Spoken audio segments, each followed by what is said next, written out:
And we are live. What's good, Josh? Your man, DL Saint. Welcome to the DL Saint. I really want to know podcast. How y'all feeling? How y'all feeling, man? What's today, man? It's Tuesday, right? Happy Tuesday, man. We almost halfway through the week. Look at that. Yeah, man, we're going to get into it. I'm excited about this show. I ain't going to lie to you. I'm excited about this one, man. I see brother Mike's already in this joint, man. Already, man. You know what I mean? Brother Mike in the chat already. We'll show his chat in a second. You're sitting here. There we go. I was sitting here checking the sound, making sure we are live and direct, which we are. We're going to get into this, y'all. So, thanks for coming. Appreciate y'all as always. Welcome. We're about to have, we're going to have a good talk. I'm excited about this one, man. I'm going to have my West Coast fam on this episode, man, because I saw this story, a couple of days ago. I guess you could say it broke a couple of days ago. And there is some, Master P posted some stuff to social media. Romeo Miller, which is his son, little Romeo, posted some stuff right around the time DJ Twitch, self-deleted. And so there's been this a little back and forth, again, on social media, which to me, that's an L right off rip. You know what I mean? I don't know why you can't keep your family business inside the house, you know what I'm saying, or at least inside the family. People got to run the social media. We saw this with 50 Cent's son. We see this with all sorts of people, bro. These younger kids, man, this young generation, man, they want to run to social media instead of sitting down like grown folk, man. I don't understand that. You know what I mean? So I ain't going to lie to you right off rip. As an older dude, I'm already on Mr. P's side. I don't care. I'm Mr. P, Master P's side. I don't even care if P is wrong. I'm already on this side, just the way Romeo handled this. You know what I mean? But I was talking to my man on the West Coast who was, you guys going to meet him a little bit later on this stream. He is definitely has more expertise in this field than I do. You know what I mean? I'm not going to speak on his credentials. I'll let him do it. You know what I mean? He's out there. He's in the trenches. He knows what's up. I'm not saying about this in particular, but he knows what's up in that world. You know what I mean? We're talking about the entertainment world, we're talking about the music world. You know what I mean? You're talking about this, the TV, the movie business, all that. You know what I mean? Some of my people plugged in out there in LA. You know what I mean? I'm looking forward to having him up on this piece. You know what I mean? So I ain't going to say nothing till he get on this joint because I want him to tell y'all his background, his credentials. You know what I mean? So when I be talking about California, y'all see I know what I'm talking about because I rock with these type folks. And I ain't been out there in a couple years. But let's catch up with the chat real quick. Brother Mike's in the house, man. Get you another horn on that, bro. What's good? How you feeling?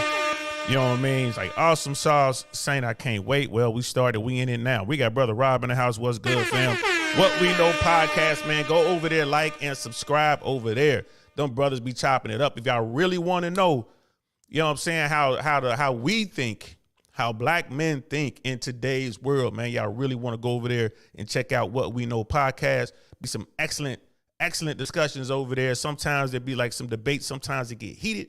You know what I'm saying? Also, check out Black Man Unfiltered. Check out the Black Man Unfiltered Network, man. Like tonight, Talk That Talk Tuesday. You know what I mean? He has everything over there he has a show for deaf people, you know what I mean, called The Silent Treatment, bro. I ain't never seen nothing like it ever. It's fire, yo. You sit there and there's deaf folks on the screen having a discussion, talking about what's moving in their community. He has sports shows over there. Got the barbershop show over there when brothers get together like they in the barbershop, you know what I mean, just talking about whatever's going on in the world, you know what I mean. He has all kind of shows within the female community over there, you know what I mean. Shout out to Big Al, Coach K, you know what I mean, all them folks over there. Queen Smiley, Brother Mandrell be over there all the time. Of course, Black Man Unfiltered. Shout out to everybody. I can't name everybody involved over there, man. It take me an hour to do it. That's how many people they got over there, man. So go over there and check out, you know what I'm saying, Black Man Unfiltered, what they got going on. Act Ozzy's in the house. What's good? Spoiled, undisciplined. Yes, sir. We finna get into that all the way. Y'all know that's where I'm coming from. You know what I mean? It is what it is. Casual Germs in the house. What's good, Marine? I see you. Brother Terus is in the house. Go Browns. Hell yeah, go Browns. Boy, y'all put us in it. You know what I mean? Hell, if Jacksonville wins Thursday, we clinch. You know what I mean? We clinch. Thank y'all, boy. Thank y'all. Go down there and thank them Browns for me, man. Y'all looking good doing y'all job. You know what I mean? That's what's up. Brother Terus in the house. And Yeah, bro. I don't know. I might stand by, Brother Truce, if you got time, man. I might shoot you the link.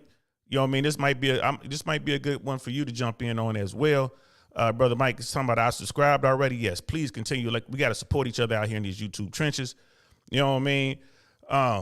Yeah, y'all, we about to get into it. Yeah, and Brother Rob, go Lions. Yeah, man, y'all made me believers. Y'all started off slow as I don't know what. Now look, y'all cooking. I'm glad we ain't got to deal with y'all. Put it like that.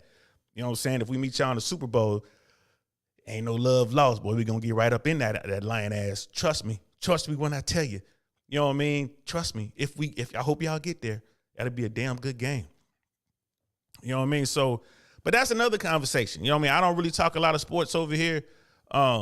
Maybe I'll start doing that. Maybe I'll do an episode about sports. You know what I'm saying? Every now and again, every blue moon. Who knows? Brother Mike was like, Eagles, yeah, fly Eagles fly, man. Y'all looking tough for real. As far as the NFC goes, y'all definitely the team to beat. You know what I'm saying? So we'll see what it looks like. But yeah, man, let's get into this, man. We got got about 15, 20 minutes before my people jump on, and I want to get on here and talk about what we got to talk about. So, who is Master P? All right, so Wikipedia is always a go-to. Why not? You know what I mean? So we just pulled it up real quick, and here it is. Percy Robert Miller Sr., you know what I mean? He's born in 1967. Known by his stage name as Master P. He's an American rapper, record executive, record producer, actor, and entrepreneur. He is the founder of No Limit Records, which was relaunched as New No Limit Records through Universal Records, Koch Records, and again, Gutter Music Entertainment, and currently No Limit Forever Records.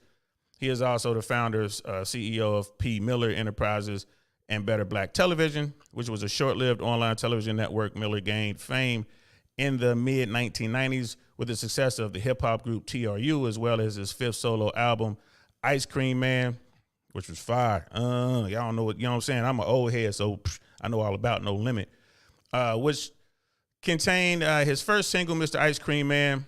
Miller's popularity grew in 1987 after the success of his platinum single, Make 'Em Say, the nine to nine. Y'all know what it is.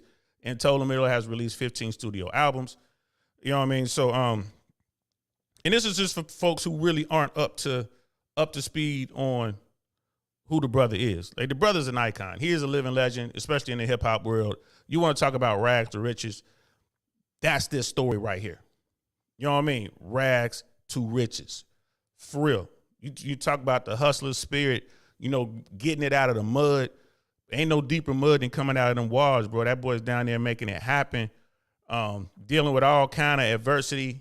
And through it all, taking care of his family and all that good stuff. So, you know what I mean? Came out of New Orleans, and they was doing their thing, bro. Like, I'm telling you, he came up in the panic zone, bro, for real, for real. Like, this man is no stranger to that street world. It's what he was born into. And to be able to pull yourself out of it to reach the highest heights that he has reached, bro, you can't do nothing but respect that, man. I'm sorry, you cannot. You cannot do nothing but respect this man for what he has done, what he has accomplished. Man, whatever. I put him above everybody. I put him above Bezos. I put him above your man who runs Tesla. You know what I'm saying? I put him above that dude, man. I can't think of his name right now, but I put him above him. I put him above Warren Buffett. I'm not gonna lie to you, man. To start where he started, to get where he is today, legal or illegal. You know what I mean? He did it legal. I'm here to tell you, man. It is, whoa. Bro, so like y'all know, I'm already biased on this. You know what I'm saying? And yeah, Elon Musk. I couldn't think of his name, but yeah, the Tesla guy, Elon Musk. I put him above him. I put him above everybody, bro. I put him above Obama. You know what I mean? It's just they're in different. Everyone's in their own little lane, but I put Master P and people like Master P above all those guys, man. I'm sure that there's guys who came out of Syria. I look at someone who came out of Iran, looking at Patrick Bet-David. I put him on Master P's level. Real talk. You know what I mean? To come from nothing like that and then build yourself up and pull your whole family with you, bro. I mean, I gotta respect that, man. It's hard just to be legit and make yourself a couple $100,000, man, to kind of make the kind of money this man has done. You know what I mean? And do it all legal. Ooh. You know what I mean? So yeah, let me get off my soapbox. But yeah, man, they talk about his early life. Let me pull this back up.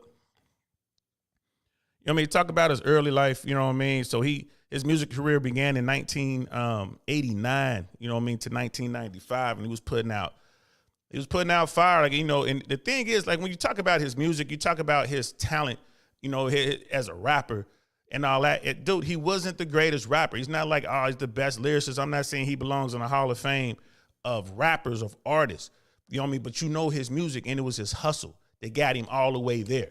His hustle. Dude was going into everybody's hood.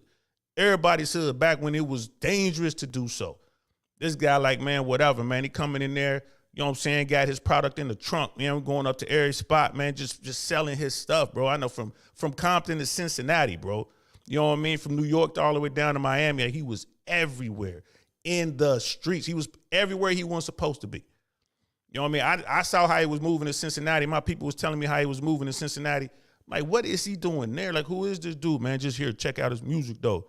And yeah, I was listening to that, boy, for real. Like, okay.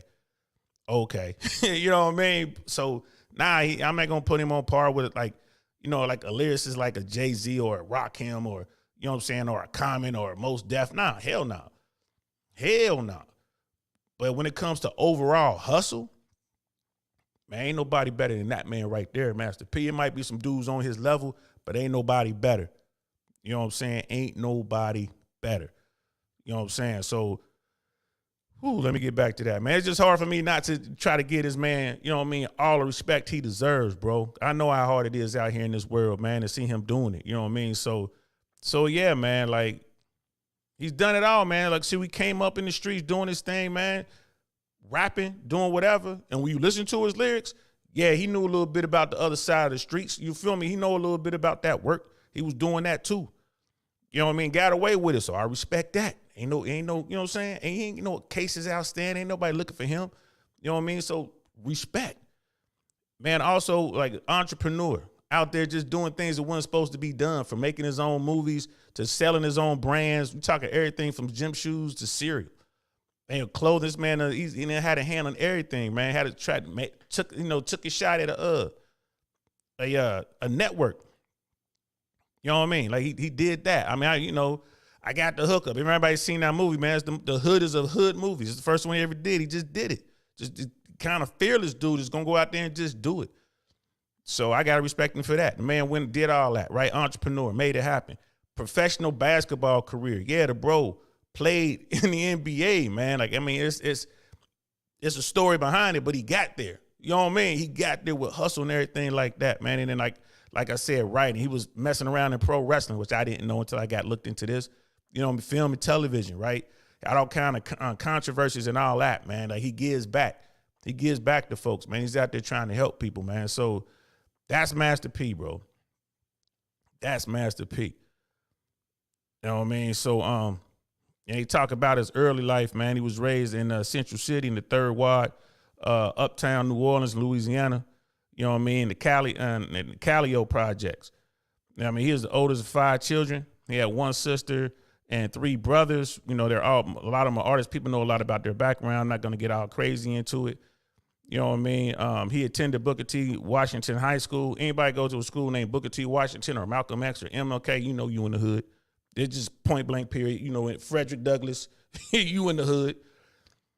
And Warren Easton High School.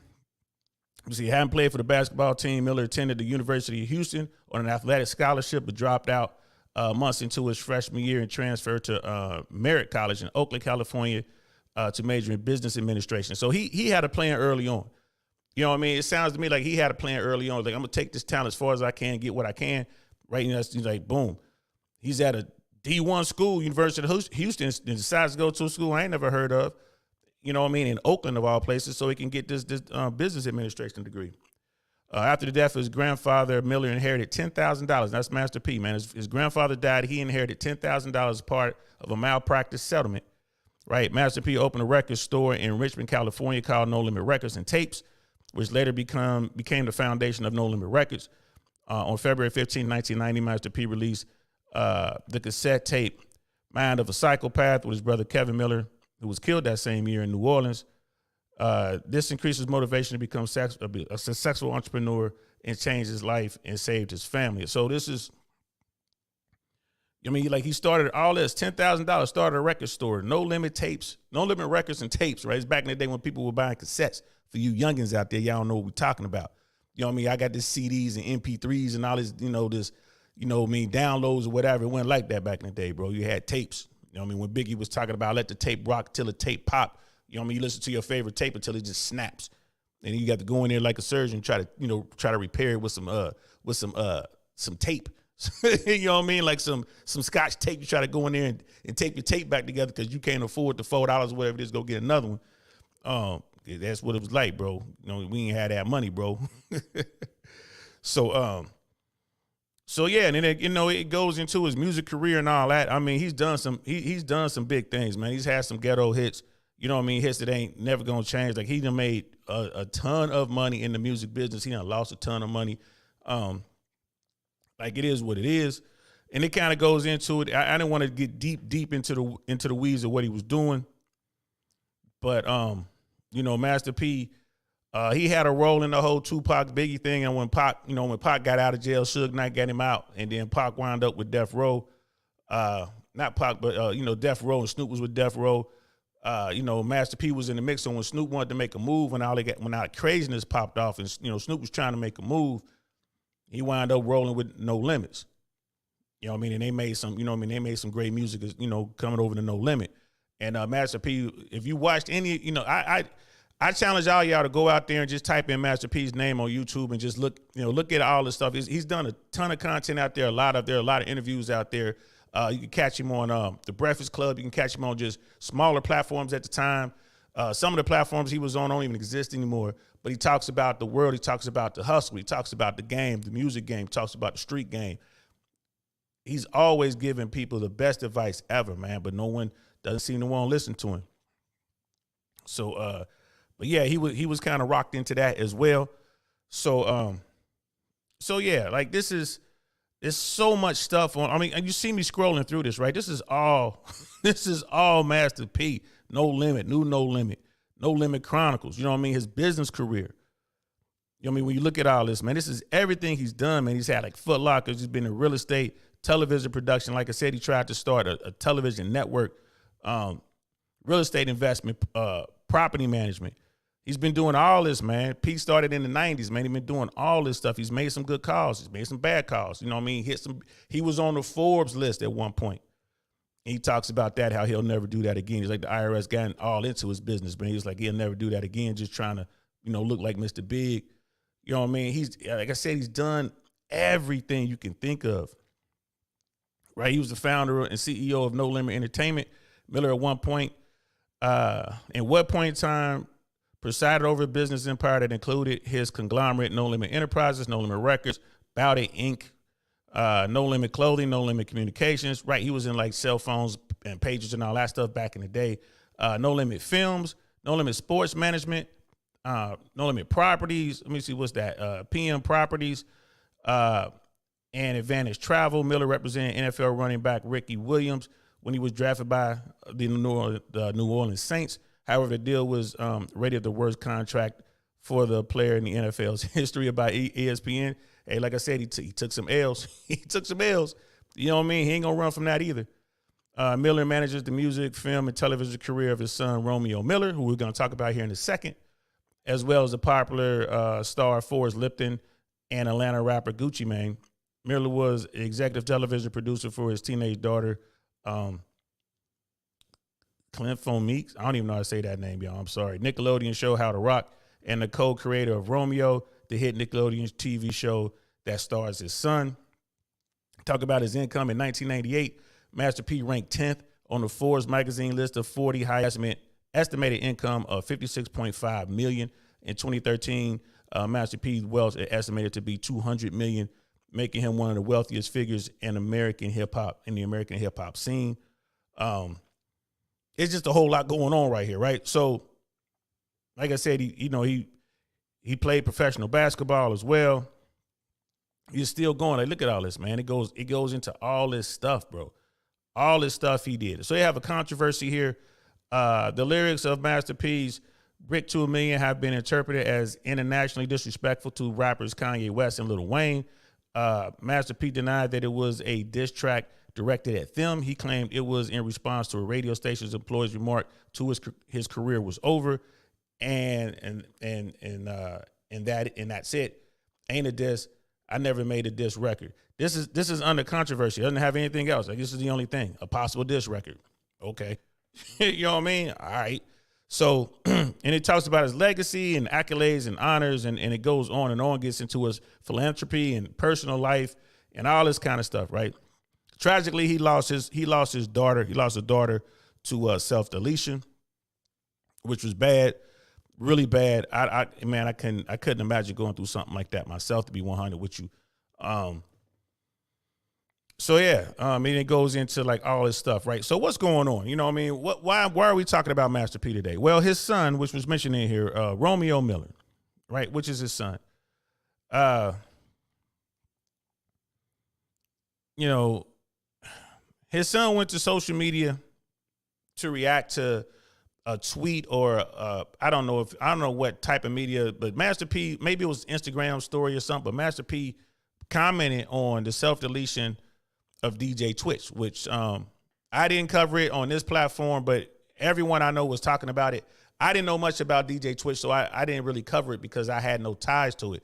But Shushu, who is also a part of Black Man Unfiltered's network, she has a show with her brother, Mandrell, and the name of their show is Unapologetic with Mandrell and Shushu. Well, she's an actress. She's in the business. It turns out that DJ Twitch was from her hometown, from their hometown. And they went to high school together, so she knew the man and knew him well. So, you know, she brought it up. I never heard of him prior to that. And What We Know Podcast did a show on it. I was invited to be on the show, but I was busy. I couldn't jump on. You know what I mean? Again, I didn't think I had much to contribute. Black Man Unfiltered also did a show on it. Self-deletion and, I think his title was something like Black Men Are Dying and No One Gives a Fuck. I would think that was the title of it. So I didn't have much to contribute to those conversations, so I just stayed back and just did my research. But yeah, go over there and check those shows out, man. They were real powerful shows. I watched them all. So Master P was commenting on the sudden loss through self-deletion of DJ Twitch. And somehow his son Romeo took it a certain type of way and responded on social media.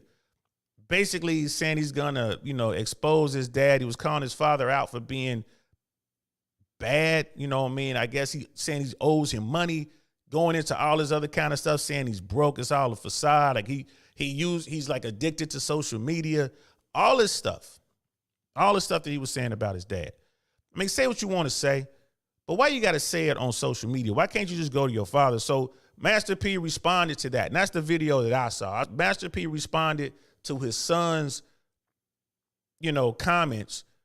And you can see he was hurt, bro. Here's a man that worked his whole life and took care of his son, kept his son away from the kind of life that he grew up in, worked hard so his family would be safe and secure and have a future. And their children will have a future. He set that whole family up for generations. And here you got this young guy he's a grown man now, he's in his 30s. You know what I mean? Going to social media to talk this bullshit. You know what I mean? Just to talk this bullshit. So that's Romeo, y'all. And I'm gonna tell you right now, I'm gonna be real bad on the chat tonight, y'all. For real. Hey, we're getting close, man. We're like 400 and some odd hours before we get monetized, yo. So we're getting real close.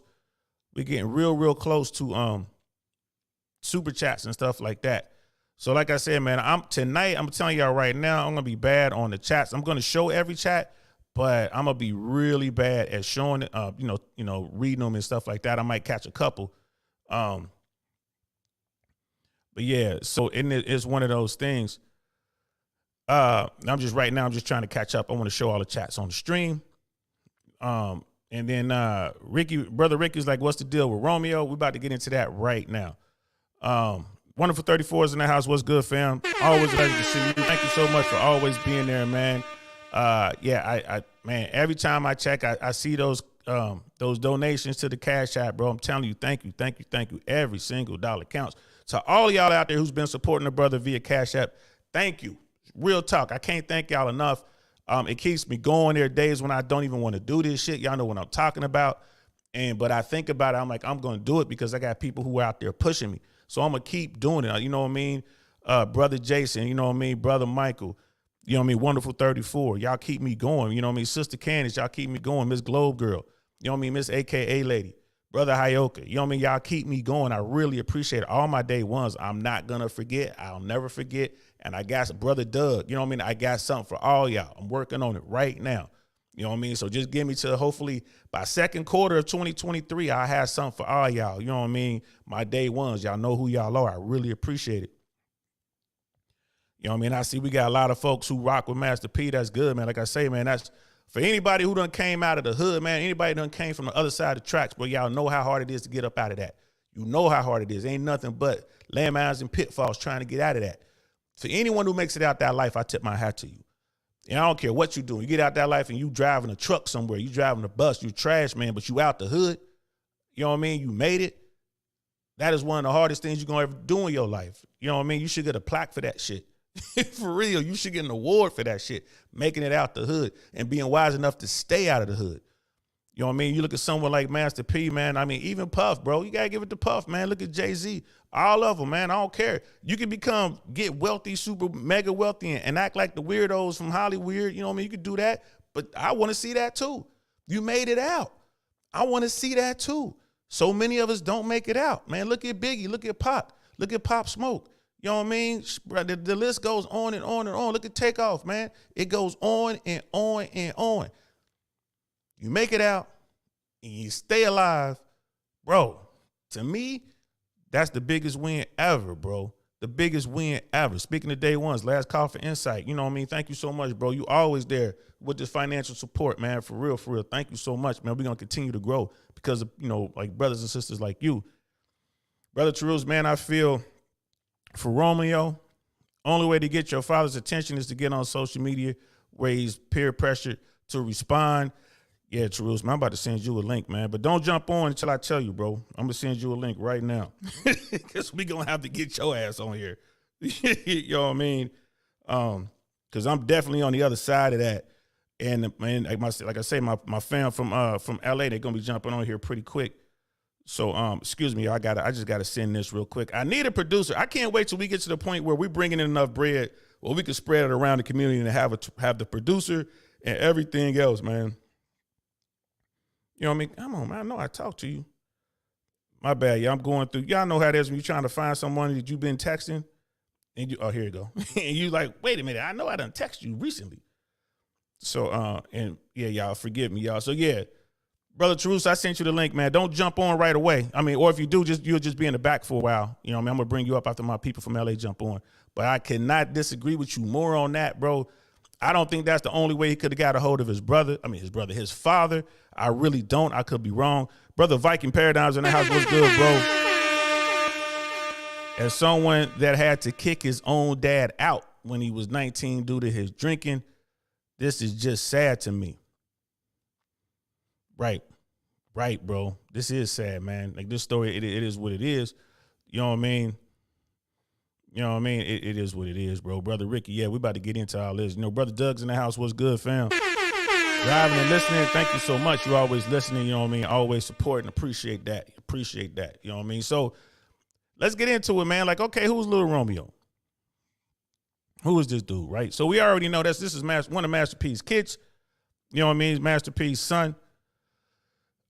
Percy Romeo Miller, born August of 1989, also known by a stage name Romeo, formerly Little Romeo. Right? Y'all may or may not remember him, but when Bow Wow was coming up, Little Bow Wow, Little Romeo, they was doing their thing, rapping as kids, videos, you know, doing all kind of stuff. You say he's an American rapper. He's an actor, television personality. He gained fame as a rapper in the early 2000s after signing with No Limit Records. That's his daddy's record label. You know what I mean? Then owned by his father, Master P, he soon released his debut album, My Baby, in 2001, which peaked at number 3 on the Billboard's Hot 100. Later the same year, Miller released his debut album, Little Romeo. Right, so he released the single first. That's normal, right? You get the single, peaked at number 3. Later that year, they did the album. Miller released his debut album, Little Romeo, which charted the U.S. Billboard 200 at number 6, selling 99,000 copies in his first week. and went on to be certified gold. I'm going to pause right there, because here's the thing. In the music business, especially back then, everything was generated by sales, right? 99,000, that's respectable, but who bought them? And we know that his dad had the money, if he needed to buy those records. You know what I mean? It went gold, certified gold. It sold 500,000 units, right? That's certified gold. Platinum is 1 million. Gold is 500. Now, I'm not saying that Master P went out and bought 500,000 units, but they say when you release that first week is the most important week. 99,000 units. I'm not, you wouldn't have to buy all those, maybe half, 100,000 units. So you go out, you buy 25, 30,000 units just to get the ball rolling, get the buzz going. I'm not saying that's what happened, but I understand that business, and I know companies that have done that. You know what I mean? That's just my little 2 cents. In 2002, Miller released a second album entitled Game Time. It charted on the U.S. Billboard 200 at number 33, selling 96,000 copies in his first week. In 2004, this is Lil Romeo, right? Romeo released his third album. His third album, Romo Land, it charted on the U.S. Billboard 200 at number 70, selling just 56,000 copies in its first week. So you see, like, he's, the numbers getting lower, lower, and lower, right? And it goes on to, his next release, digital album was titled Lottery. It was the first album released under the name Romeo. In 2006, Miller released the soundtrack to his film God's Gift, which was the first explicit album. To date, the album has sold over 300,000 copies. And that movie that he's in, that soundtrack, was produced by his father. You know what I mean? Just to give y'all a little, you know what I mean? So, it went on in 2007. Miller and Lil Romeo was offered and accepted a scholarship to play basketball for the USC Trojans. Really hard to get that, y'all. Really hard to get that. You know what I mean? Really hard to get that. But there are people in the field out there in the world that was like, again, something he may have gotten through his dad. But whatever, he still made the squad. In 2007, he was offered and he accepted the scholarship to play basketball at USC. Miller would play for the team until he was let go before his junior season in 2010. Right? So it's, freshman, sophomore, and then, he didn't play his junior year, so he was there for 2 years, it sounds like. Aside from music, Miller was also worked as an actor, beginning in 2002 when Nickelodeon offered him his own show, Romeo. That ran for 3 seasons. That's really good. That's nothing to, to blow your nose at right there. Miller started in the feature film Jump in the Broom 2011 and Tyler Perry's My Ideas Witness Protection in 2012. And then he started his own record label, Guitar Music, Take Stand, and Next Generation, his current labels, No Limit Forever Records. So, all right, so, and that's, he's done his own thing as well, right? And it talks about, like, all the stuff, all the collaborations. So, listen, when he gets into his music, he started off, boom, it popped real good with that first one, and it was just going down ever since. The music business is a tough business. I ain't trying to knock the man. You know what I mean? The music business is a tough business, right? But it helps if your dad is in the business. You feel me? It helps if your dad was in the business. So so that's what's going on with that. And I'm just looking at this young man, he's grown up now, he's a real man now.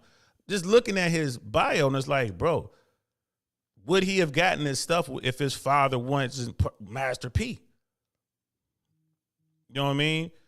Well, we know podcasts, yeah, Brother Rob, it's never good to put family business on the internet. You're right. You're absolutely right. It isn't.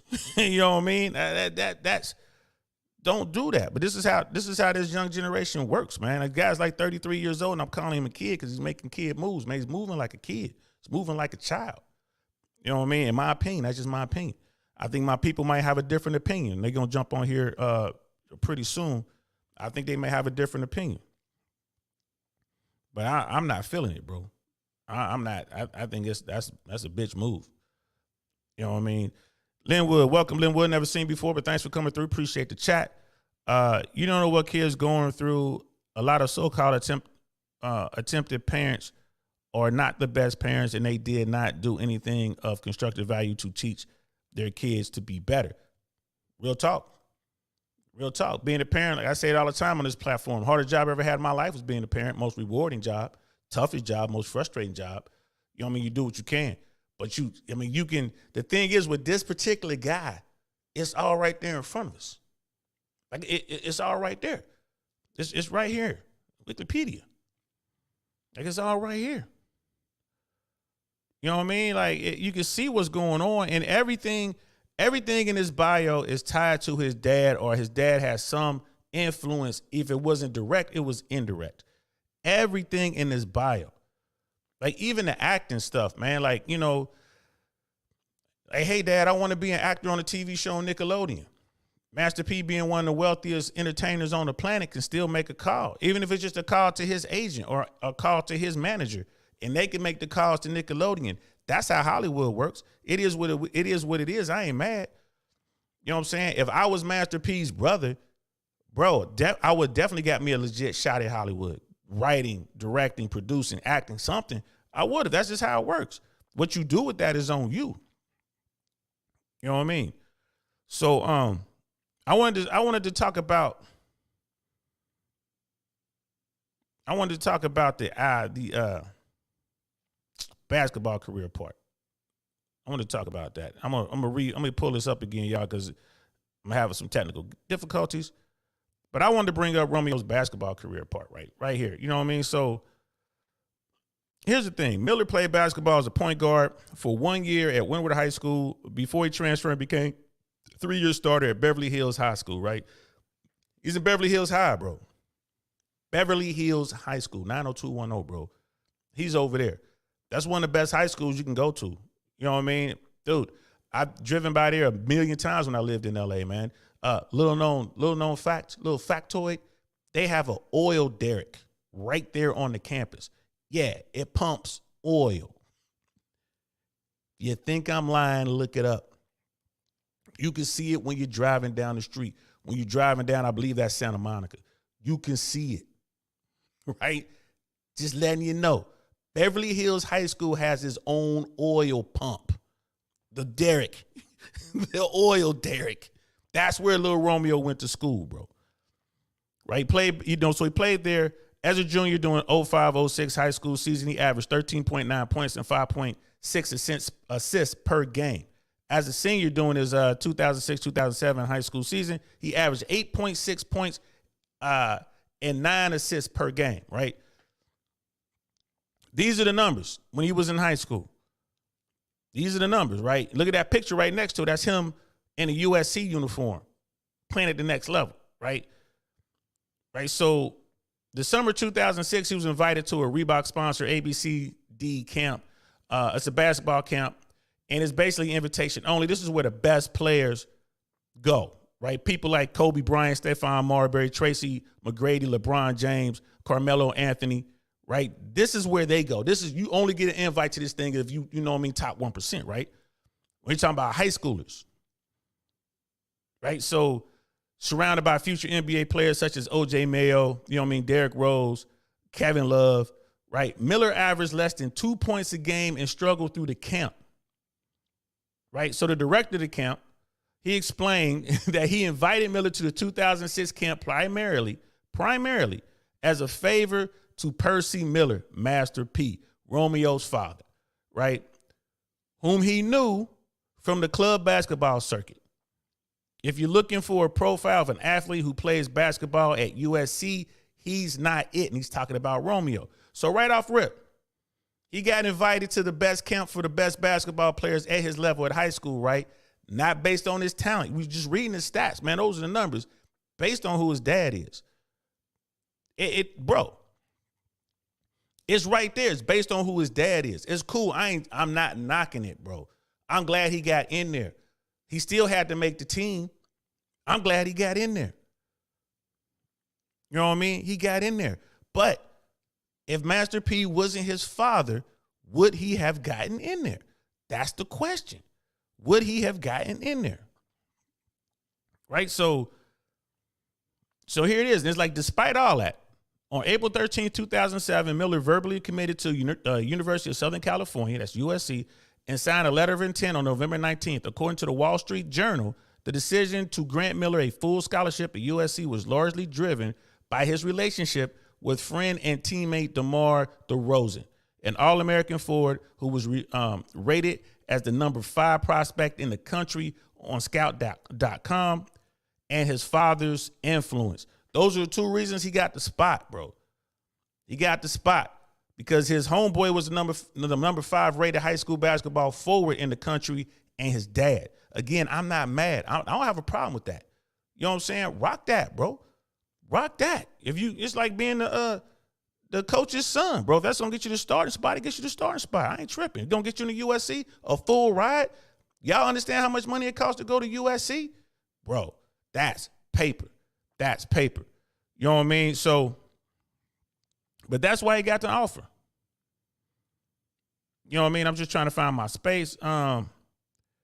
So in his father's influence, the Wall Street Journal reported Coach Tim Floyd as saying last April, Percy Miller called while driving both players from a tournament, and he's talking about Master P, in Fayetteville, Arkansas. Master P said DeMar and Romeo are ready to make their decision. So Master P got them both in the car. He's driving, talking to the coach of USC, and he's saying DeMar and Romeo are ready to make their decision. And would you like to have them both on scholarship? That's what Master P said, and the coach said, absolutely. Miller and DeRozan have began playing in the 2008-2009 season. Miller, we're talking about Romeo now, only played for the Trojans for 2 seasons. That was 2008 and 2009. 2009 and 2010, he only played a total of 19 minutes in 9 games, according to scoring 5 points and recording 3 rebounds and 1 assist. You know what I mean? So, I mean, and again, I'm not pointing that out to throw shade at the brother. All I'm saying is I believe in networking. That's networking at the highest level. The brother, you know what I mean? The brother got on because of his dad. That's the basketball part. When you talk about the music part, right? How did he got on because of his dad. There's nothing wrong with that. I never listened to any of his music, but I wasn't the target audience either. I mean, it's like him and Bow Wow was doing their thing. They was like little, the little dudes out there doing their thing. You know what I mean? So I'm just, here it is in black and white right here, bro. Like he went on to do dancing. He had a modeling career, did Dancing with the Stars, all that. I'm telling you, his father had to have some sort of influence on that, bro. If it's anything but, hey, it could be something as small as, hey, man, let me call an agency, let me call a manager, let me call somebody, whatever. You want to be on the show, let me make a phone call. And again, there's nothing wrong with that. But that came from your dad. You feel me? That came from your pops. You know what I mean? So, he's got a kid. You know what I mean? Like, you up under your dad's wing, bro. I mean, as you should be. You up under your dad's wing. And now you mad? What you mad about? You mad? You wanna put your dad out there, put your whole family out there on social media. Why? You know what I mean? We got Nice in the house. What's good, man? I see you, bro. Like, why? You know what I mean? Mr. Miller ain't the first one to come out of the Ken Assembly and say that Mr. Percy Miller is a very egotistical and selfish person. I mean, he had a falling out with his own brother. I mean, I'm not going to argue any of that. Every family got issues, bro. We all do, man. I will argue your family. You know what I'm saying? Brother, Linwood, I'm not sure if you're male or female or whatever, but you know what I mean? You know what I mean? Like, respect, but I'm pretty sure you got drama in your family. I got drama in my family. Everybody got drama, some kind of drama. And depending on where you at, that drama can really escalate. You know what I'm saying? I've seen family members shoot at each other in the street, bro. You know what I mean? Again, depends on where you at. You know what I mean? At that level, on the other side of the spectrum, you got guys in, the highest level of corporate America, you know what I mean, trying to take control and take money away from siblings. You know what I mean? Fighting over the wheel or, fighting over control of corporations and the empire and stuff like that. It's been like that since the beginning of time. But you know what I mean? But to do it, you know what I mean? To do it in person like that, bro. I don't know about that. Brother Tarus, man, if you out there, man, come on through, bro. I already sent you the link, man, if you out there. So how much more needs to be put out before people start really saying stuff that's been talked about behind closed doors, but the public never knew about it until now? My whole point is it should stay behind doors. That's family business. That's family business. And I mean, yeah, we don't know what's going on. We don't know how tough it can be, but we do know two things. We know that Master P brought it up. He drug himself up out of the mud. You know what I mean? He's seen it all, man. He done lost so much to the streets, man. He done lost family members to the streets. He done lost family members to the drug game, man, getting locked up, getting you know what I mean, getting hooked on that narcotic. He done seen it all, right? And he ain't dealing with that no more. And guess what? His kids didn't have to deal with that. They didn't have to. He worked his hardest to get his children to a place where they don't have to even deal with that kind of stuff, man. They don't know what it's like to be up 3, 4 in the morning, listening to the ghetto bird out there, you know, the helicopter circling around. You know, they don't know what it's like to be sitting around and people just start busting off rounds all of a sudden for no daggone reason. They don't know what it's like to go out for a walk and you see somebody get shot dead in the street. You know what I mean? Those are all great accomplishments, man. I'm sorry, I don't know if you're male or female. I'm just gonna call you brother for now, and we just use it as a universal term. And if I'm wrong, if you're a sister, apologies. You know what I mean? But look, bro, we don't know exactly what's going on. You're right behind those closed doors. It's supposed to stay behind the closed doors, but we do know that he didn't have to deal with all that. We do know that he got on with USC because of his dad. He got record deals. He had mass records, you know what I mean, because of his dad. He's putting out subpar product, and it's happening. It's out there. It's getting clout because of his dad. Living good, eating good, chilling. All that come from your dad. And as a man, it's like, bro, you should get it up out the mud. I mean, I ain't gonna lie to you, man. It seems to me like it might be a matter of just someone feeling disrespected. Like, oh, don't nobody respect me. Because you Master P's son. Go do something to earn our respect. What are you doing? You out here trying to do something and go wrong, you're going to run and go get daddy's money. That's how I see it. Now, I could be wrong. You know what I mean? Brother Wiki, what was the ICDC college commercial he did? I don't know, but it was definitely mentioned in there. I don't know. And then little one, Master P also spent a lot of time keeping his recording artist out of jail, particularly his brother. Hey, trying to anyway, you know what I mean? Like, seeing they're doing a life bid, if I ain't mistaken. And they clashed at times over him going back and forth into the Calio projects. And it's Calio projects. It is what it is. That's part of that life. But you're gonna fight to keep your kids away from that. You know what I mean? You're gonna bring up and bring out all the family members that you can. You know what I'm saying? He got them all in one big house. You know what I mean? Out there in LA. You know what I mean? Which, bro, it's an accomplishment. And he says, see murder. That is, you can take the nigga out of the hood, but you can't take the hood out of the nigga. That goes for everybody, bro. I'm out of the hood, but there's certain parts of me, bro, like, you just can't get out of me, man. All this work I done did and all this stuff I done had, I can't tell you how many times I gave it all up over some nigga shit. Just stupid nigga shit. I ain't gonna lie to you, man. It is what it is. Brother Doug, he a big child and I lost respect for him trying to destroy his father's reputation. He's short-sighted, hurting his father and hurting himself. The ingrate. I agree with Brother Doug on that, man. 100%. I agree with Brother Doug on that. And we got Brother Tarus who's gonna come in for the other side. What's up, man? How about them Browns? How about them Browns? How about them Bengals, man? Thank you for coming back, man. Hey, bro, I ain't gonna lie to you, man. That was a tough one to watch. That first half, I'm like, what the hell? I remember what I said. Last thing I said to you, any given Sunday. Yeah, man. Oof. But they turned it on like a light, Brady's bro. Worst game, man. That had to be one of his worst games ever. That was his worst second half ever. Worst second half ever. Did that to him though. Yeah, they did. Yeah, but so we ain't gonna talk about. He's a Browns guy. He's me. I'm a Bengals guy, Cincinnati. So it's like I was like, please beat the Ravens, and they did. So let's get back to this, bro. Yeah, man. So you know what's going on. Have you seen anything? Did you see the videos that are popping back and forth on social media? Yeah, I've been paying attention a little bit. Did you read Romeo's The Tree of Trauma? The Tree of Trauma? No, I'm going to pull that up.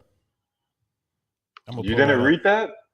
No, because I was rushing to do some other stuff. I'm always working on at least 3 shows. And this one, I wasn't sure if I was going to do today. So I was like, I watched Pink Book Pink Book Lesson, she had a really good episode on this. She's definitely pro Master P and anti Romeo on this one. And I watched a couple other outlets, platforms I'm not familiar with, and I saw Master P's response, and then I saw Romeo's, what he said to start it all off. But I didn't see that. So why don't you break it down for me? So on Instagram, he had released one of the poems called the Tree of Trauma.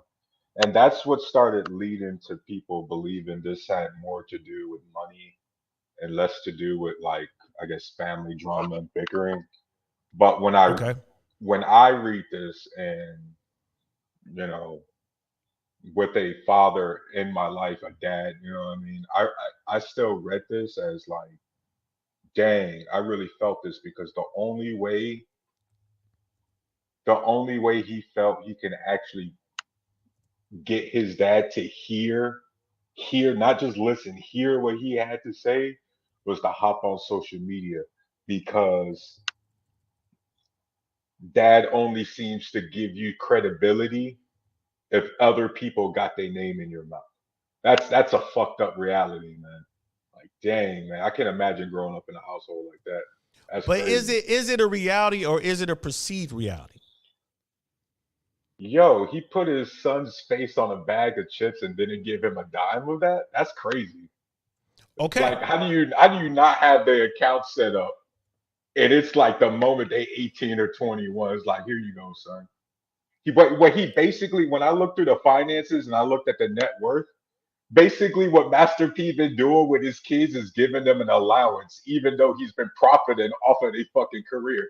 That is so fucked up, bro. As a father, that is disgusting. I would never do that to my kids.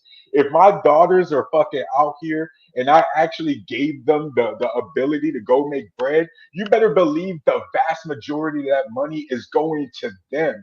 I get that as they're a minority and we're the parent and we're the house, but at the end of the day, that's their fucking talent.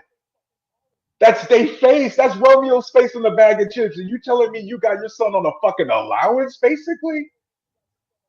He should have, like, the moment he was 18, that company should have been in his name.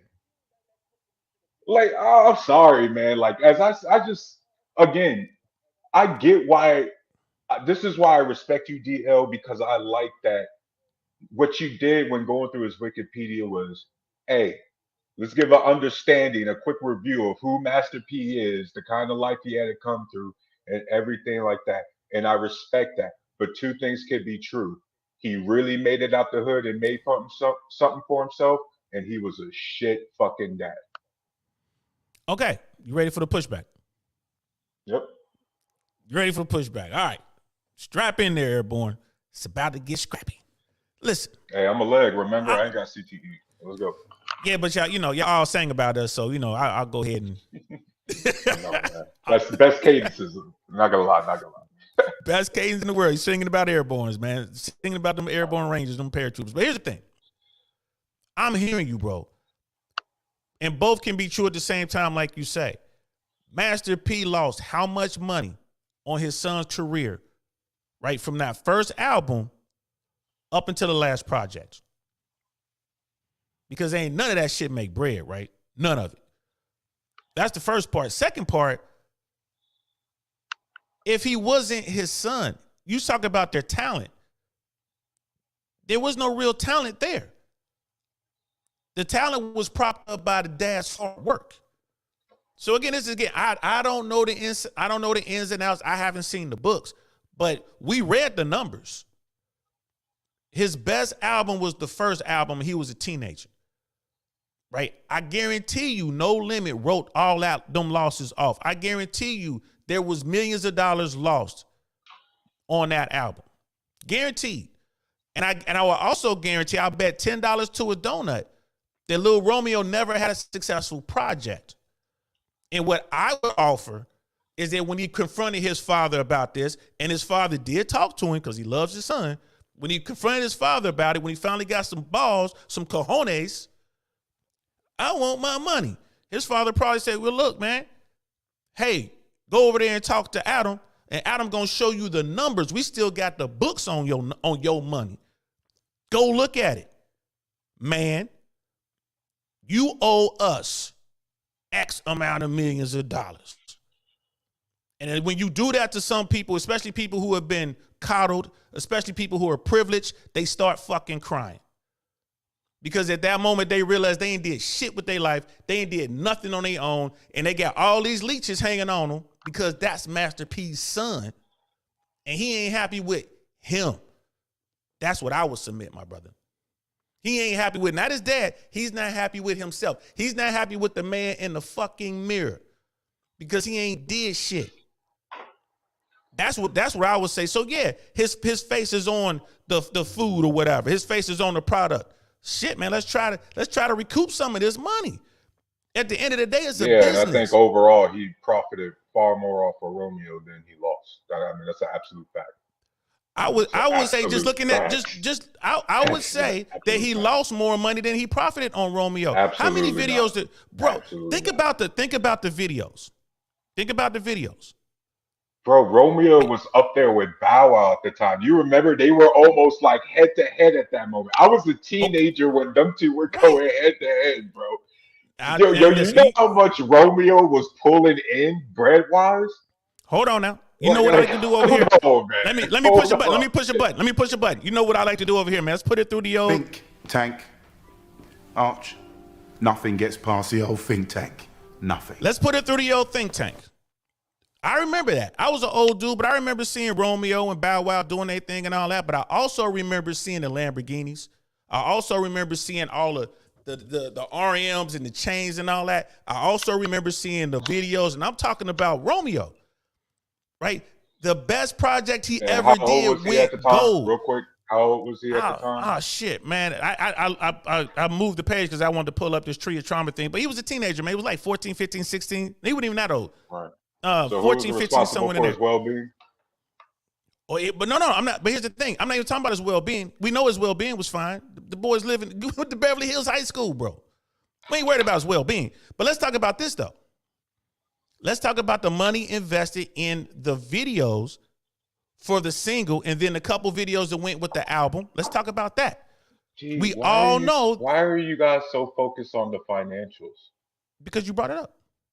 No, you said that Master P owes you money. I'm trying to find the money. He does, but the reason why he responded originally to his father was because of the suicide post to Twitch about Twitch. Yeah, and we gotta say, we gotta say self. We gotta say self-deletion. Self-deletion. Sorry. That was the whole reason any of this even exists, right? Because we have to remember that Romeo also lost his sister, who was brought up in the same household as his father, who also had this falling out with his own brother. I mean, right? So you got a dude who just lost his sister. Probably has been raised in a household where his own father has called himself, Master P has called himself a drill sergeant. You know that, right? Like he's been like a drill sergeant in the crib, so he's been a tough enforcer. So that means he's got a daughter who's OD'd, self-deletion, whatever. And yet the only way you're gonna talk to your son is when he gets on social media. I mean, come on, bro. Like as a dad, come on, that's red flags all over the place, man. So, but again, and I put a pin in that. I hope you got your pen and paper because I keep one next to me. I want to get back to that as well. But let's stay on the original mission, primary mission. We were talking about the money. Okay. We were talking about the money. You know what I mean? Because I definitely want to get back to the whole drill sergeant thing. You know what I mean? Because I'm airborne. You can imagine how I treat my daughter. I love my daughter to death, but sometimes the black hat goes on. You know what I mean? And for y'all don't know, black hats are the drill instructors. I mean, so we'll stick to the bread. Do you know how many little girls in California right now who we don't know got their daddy financing a video for them, hoping they go famous? Like that's what dads are supposed to do. And right? That's great. That's automatic. That's great. But here's the thing. I don't believe it was Master P saying you owe me money. This is Romeo coming to his dad like, I'm a man now, you owe me money. All right, son, let's look at, I'll pay you your money, but let's first go back and look at all this shit that you wanted to do. Now, the only money he probably would have made, and I'm pretty sure depending on how this contract was structured, he might have made a little money with Nickelodeon, but just a little bit of money. Nowhere near enough to recoup. You know what I mean? You're talking about spending hundreds of thousands of dollars a video. right? Go back and look at them videos that he did. The label had to pay for that. That's dad. Hundreds of thousands of dollars. Now, this is not a big thing because, studio math and, you know what I mean? And you talk about like the, like for in Hollywood. Tax breaks. Now, you got offset that those are legit losses, right? So you're looking at the record labels math versus like the studio math. That's why, Hollywood blockbusters never make money. You know what I mean? And artists are always complaining about never getting money because where do they make their money? They make their money on the road. They make their money touring and they make their personal appearances and stuff like that. So let's get back to the big bread, right? The best numbers he ever did was 500,000 units. 500,000 units. Hey, it went gold. Great. That's hard to do. Went gold. But he went gold in the era where if you don't do diamond, if you don't go 3 times platinum, don't nobody even want to mess with you. He went gold in that era. It's not R&B. R&B gold was great. This is hip hop. And it was him and Bow Wow, yes. They were going out back and forth, but the labels on both sides were losing money. It just so happened that the label happened to be his dad, Master P. Master P knew he was losing money, but he did it because that's his son. Just like you was about to say with the little white girls whose daddy's doing whatever. Those are two conflicting narratives. How are they conflicting? There's absolutely no way Romeo is all over Nickelodeon and Master P's losing money. Do you know how much money he's bringing in? Total, we're talking total. Okay, go ahead. Yeah. 3 seasons on Nickelodeon, right? Now, I do know a little bit about the acting business. That's good. I know a little bit about the acting business. And I do know that, first of all, to even get that slot, his dad had to make that happen, bro. His dad had to make that happen. But you got to give Romeo some credit, too. He had to actually do the work. He had to know his lines. He had to show up on time. I'm just saying, but to actually get this, it's a harsh world out there, bro, especially in Hollywood, man. Hollywood don't give a fuck about you. So he got Master P had to step up and say, yo, put my son on, right? All right, fine. I wouldn't even be surprised if there was some money that came from No Limit to help with the production. I wouldn't be surprised. I don't know that. I can't. That's me speculating. Mm-hmm. But Nickelodeon, he was on Nickelodeon for 3 seasons with his own show. He wouldn't start making money until his second, possibly third contract, right? Think about Friends. And I wasn't a fan of Friends or whatever, but like think about Friends, right? The first episode of Friends, them actors didn't get paid shit. They made the least amount of money possible. They were unknown actors. I'm talking about all those people that was on Friends, all the main actors, right? But by the end of that run, right, each of them were making $1 million an episode. Each. Every episode, every one of them stars, because they made a pact, like we all gonna get $1 million or we ain't gonna get nothing. They were each making over $1 million per episode. But that took them, 5 contracts to get there. And that's NBC doing NBC's hype. So you're saying, bless you, brother, you're saying that Romeo goes into Nickelodeon, right? And they're pounding on the desk talking about we want top tier money.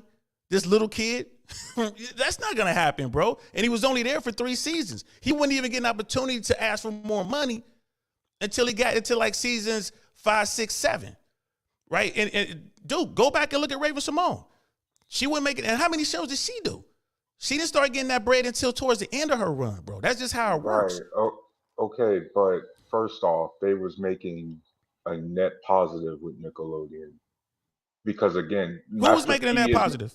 Master P, because you got to remember, he's not paying for all that studio equipment and everything. That's Nickelodeon that's paying for all of that. How much and money at the end of the day, go ahead. Oh, no, I was just gonna ask you, how much money do you think an actor an unknown actor, right? Probably barely SAG, which is like barely union. How much money do you think they're making on their first show? An actor like Romeo for 3 seasons on Nickelodeon is making a net positive. That's what I think. No, it's a net. It's a net positive. But how much do you think that money is? It doesn't matter what it is. If it's a net positive, then that means that investment was successful. I would argue that his first 3 seasons combined, he probably made $150,000. First 3 seasons combined, total. Total. And now my numbers might be out, but they ain't because of the seasons. Because it's not just It's not just Nickelodeon. It's all the exposure, the marketing, the commercials, all of these different things. What more? Yeah, if he does anything he does for the studio stuff, like the contract is going to No, compel but I'm him to talking do. about because you're the face of a Nickelodeon franchise, other companies are also going to come to you with contracts to market their products. But they gotta go through Nickelodeon. They gotta That's go part of the through contract. Daddy. No. They gotta go through Nickelodeon. Because Daddy said And the who does contract. Remember, Nickelodeon have to go through to talk to Romeo? Daddy. when they signed that contract includes that sort of stuff. That's in the contract. Before they shoot Right. the first So episode. DL, So if your kid is a star or is doing any of the thing, are you telling me you're not putting a side account, trust fund, something on the side so that your kids can see profits from their own work? You're telling me you're yeah, not going to create that account? no, I'm gonna put their name in the will. Yeah, y'all gonna get y'all money when I'm gone, like all the other wealthy people. I'm worth $200 million. Why do I need to set aside what little money you was doing when I've already invested tens of twenties of million, 20 million dollars getting you through whatever? And again, you as a parent, I'm not keeping track. My son's happy. He's out here. He's playing basketball. He's making We're not videos. talking You about know what I his mean? net worth. We're talking about the income generated at the time. Like the checks he was receiving while Romeo was coming up, why couldn't he put some of that money off to the side? I'm not talking about his wealth. Income and wealth are two different things. Well, I mean, why would he have to?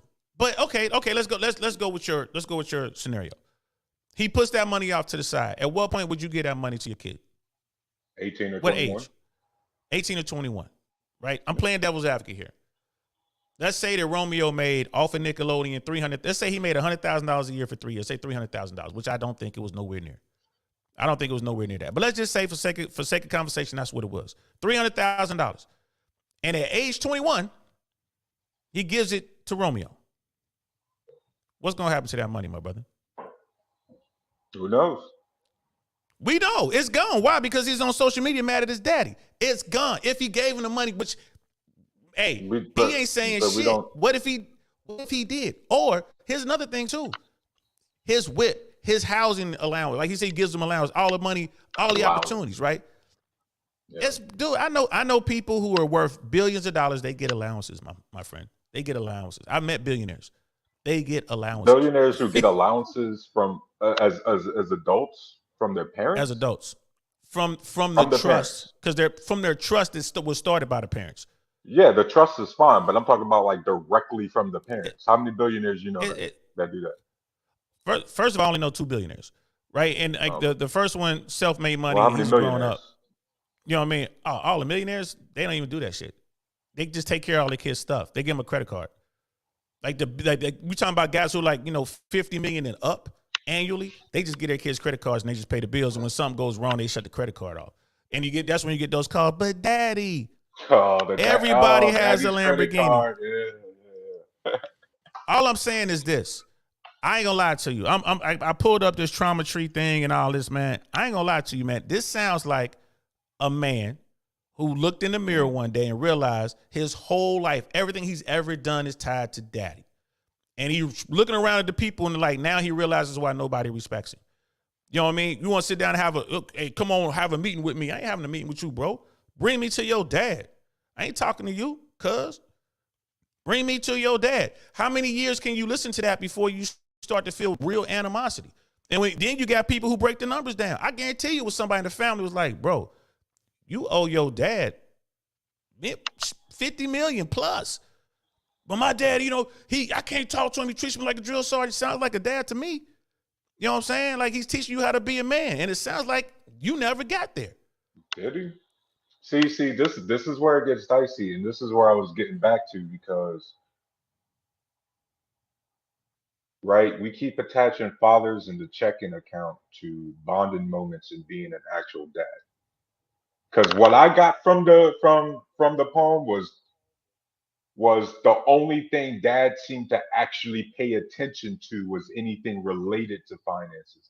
And this is the fundamental, and maybe this is where we get that generational like fundamental difference because I'm looking at it from Romeo's point of view and you're looking at it from Master P's point of view. And I'm looking at it from the standpoint of this kid, like for example, my narrative would be, you keep coming from the standpoint of Master P providing him opportunities, but what if you're not giving any credence to the fact that he could also be one of those dads who purposely and intentionally took advantage of his child and tried to profit off his child? We see that with the freaking prom queens and the beauty queens all the time with their parents, right? Let's be clear, it's also possible Master P did that shit with Romeo. Bro, like Let's Sister not Teresa is see, that's saying what I'm he saying, made man. more than 100,000. Like he was like he made more than 100,000. Sister, no, he did not make nowhere near that kind of bread. He wasn't making Justin Bieber money. What? He did. He was making It he ain't made that there. though. It ain't there. At 500, bro, the best he did was Gold That's your on one son though. album. That's your son. Gold, and when he did it was decent. This was when, hold up, man. You're not about 2002. There were still cats out here selling CDs in the corner and selling tapes out their trunk. Like, hold on, man. They Going still gold doing in that the today. early 2000s, going gold in the early 2000s was what made you legit. Like, You hold had to go on in here, in the rap game, brother. You had to go platinum at least platinum. I'm not lying. That's when that started. Come on now, that's when that started, bro. There was bro. people But going but platinum just Romeo and in New Bow York. Wow, even though they were rappers, you got to remember they was market. These guys was just like basically mainstream corporation kind of artists. It was, yes, they had a I rap album, but it was way more than that. They were more like Little Yachty is today, man. It's just like out the gate no mainstream. way, no. Listen, here's the thing. Like you said, the big money didn't come till recently. It was Fat Joe and Ice. It was no Method Man. Method Man was on My Expert Opinion. And I forget what episode it was. One of the earlier episodes. And Meth was like, "Yo, where's this money come from?" This is a guy who's like in the business, one of the founders of the shit. And he was like, "Yo, where these kids getting this money?" Right? Romeo wasn't around. Now, Bow Wow wasn't around. Now, look at Bow Wow. He broke. You know what I mean? He's still trying to make it, doing his thing. Him and Oh, Ray J, Bow Wow's broke. I bro, didn't know that. Bow Wow's walking around losing because he was buying stuff like he was one of the big kids, and he's not. You know what I mean? Like, Lil Romeo was out there doing shit, and it's like, bro, it's a tough business. They weren't bringing in that kind of bread, bro. I could be wrong. Hey, everybody out there who can hear my voice, I could be wrong. I'm not saying that I know everything. I don't. I haven't seen the numbers, but I will tell you this. I am 100% convinced that without Master P, we wouldn't even know who Lil Romeo was. He would just be Percy Jr. Like, he did not Okay, have the talent. so He but did not see, have the talent. here's the problem, and this gets back to the tree of trauma, and gets back to why we're even having this discussion to begin with, Dio. If you're gonna say, if it wasn't for Master P's dad, Romeo wouldn't have X, Y, and Z. Can I then make the same argument that that girl, if Master P wasn't her father, she'd still be alive? You could make the argument. I wouldn't sit here. I wouldn't sit here for, So but then, we're talking, we're if you talking didn't look at about. that, no, you're not, because remember, this is why Romeo responded.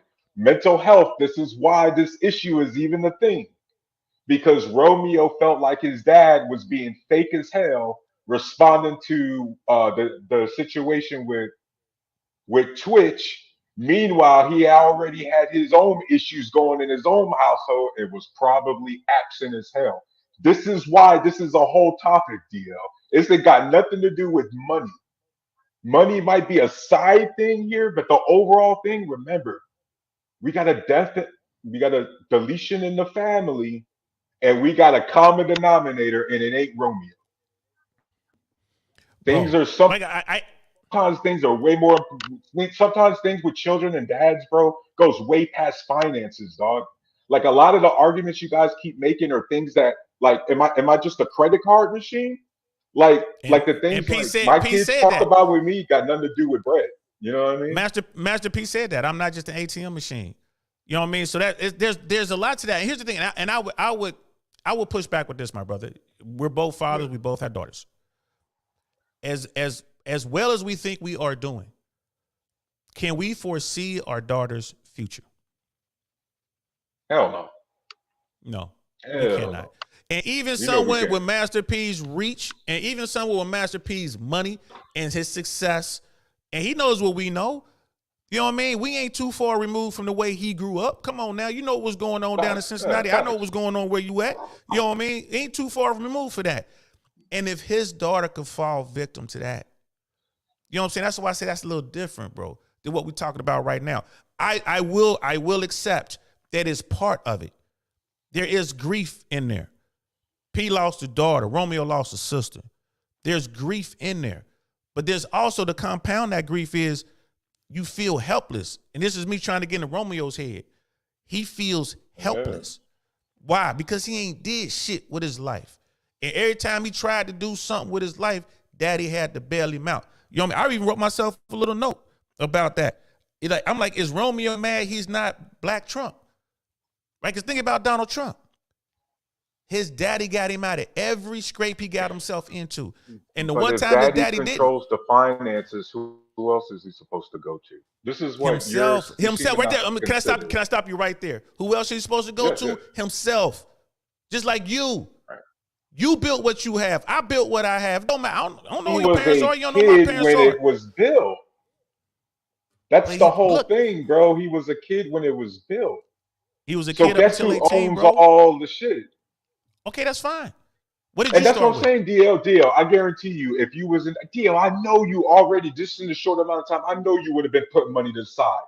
While them checks is coming in, you would have been putting money to the side for your kid. Come on, man. If I'm on the Forbes richest entertainers list, no, I'm not, because I got plenty of money. I got stuff already set up for them. They already have portfolios. All that's already structured, right? Come on now, you know it's a different level. So what's set up for Romeo that we know about? Anyway, pretty sure he's in the will. You know what I mean? I'm pretty sure that he has access to monies. Well, he probably was before the list, but I'm just saying. But my point is this, though. My point is this. Here's my biggest pushback. You keep pointing to his dad. I'm pointing to him. Well, he's a kid. Not anymore. He's 33. Once he hit 18, how old were you when you enlisted in the United States Army? Yeah, but I still had a dad.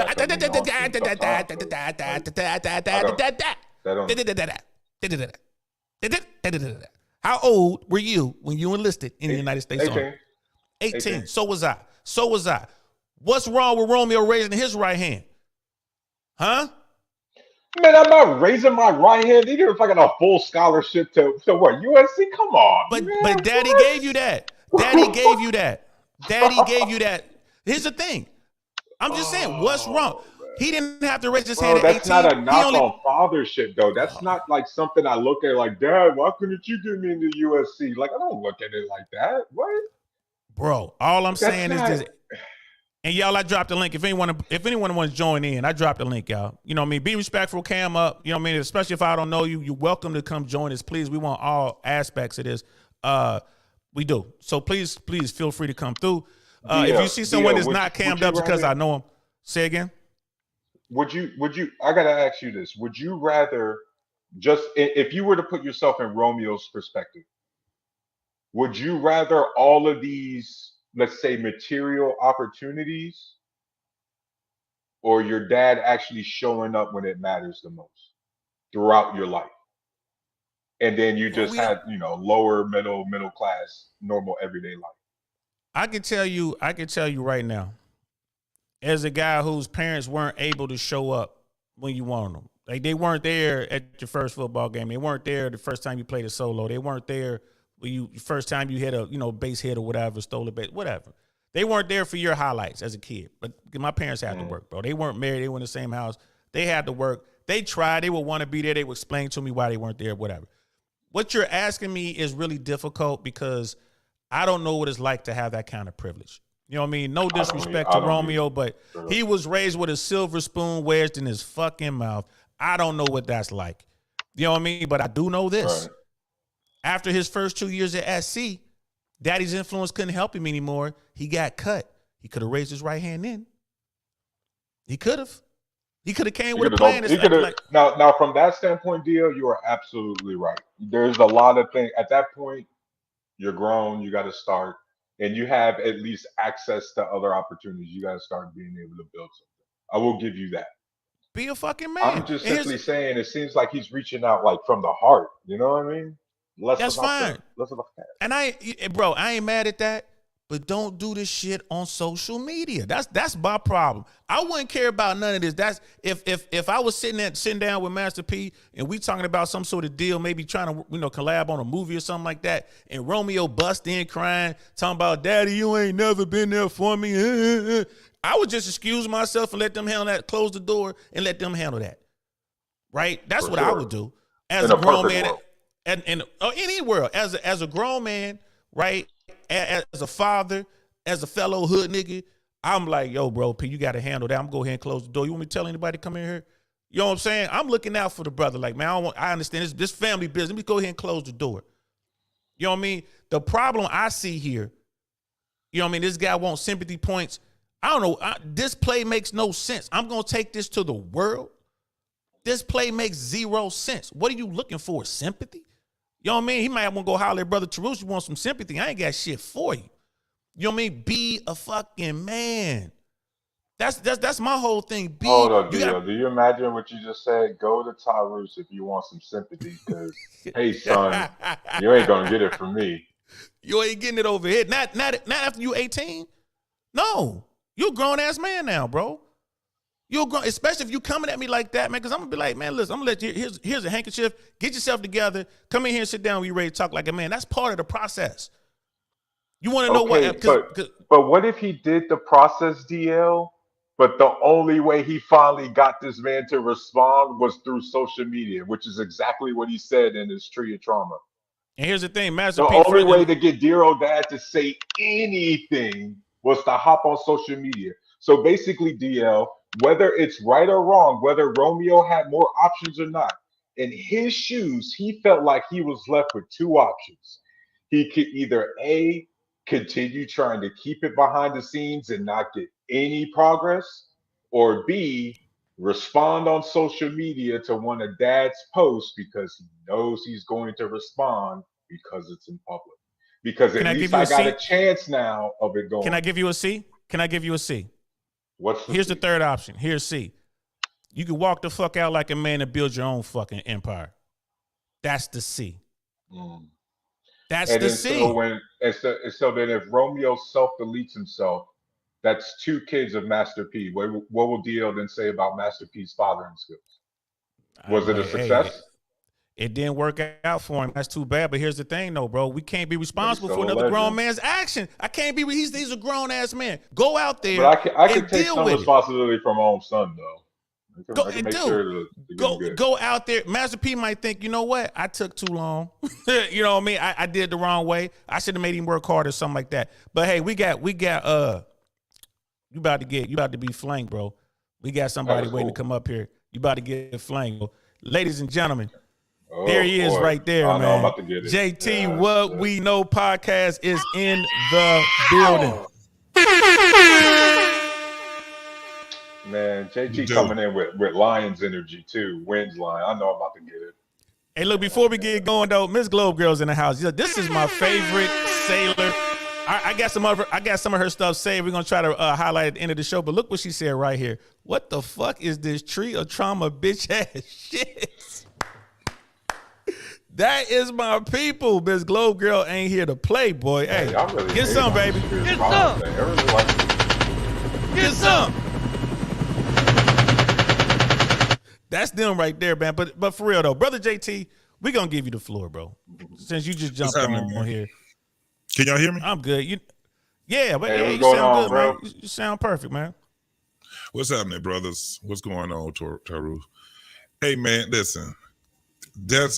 Master P don't have nothing to do with how his son is treating him on damn social media. Once you go to social media, all bets are off. All gloves is off. I'm not fucking with you now. We got too much of this bullshit. We got too much of these goddamn kids going on fucking social media out there want to put their dads on Front Street. There's some bullshit. Yeah, they mamas too. They families keep family business in the family, bro. Absolutely. That boy was born with every opportunity. Every fucking opportunity. If his father's dealing with grief, he's dealing with grief in his way. Romeo, you deal with it in your way. That's what it is.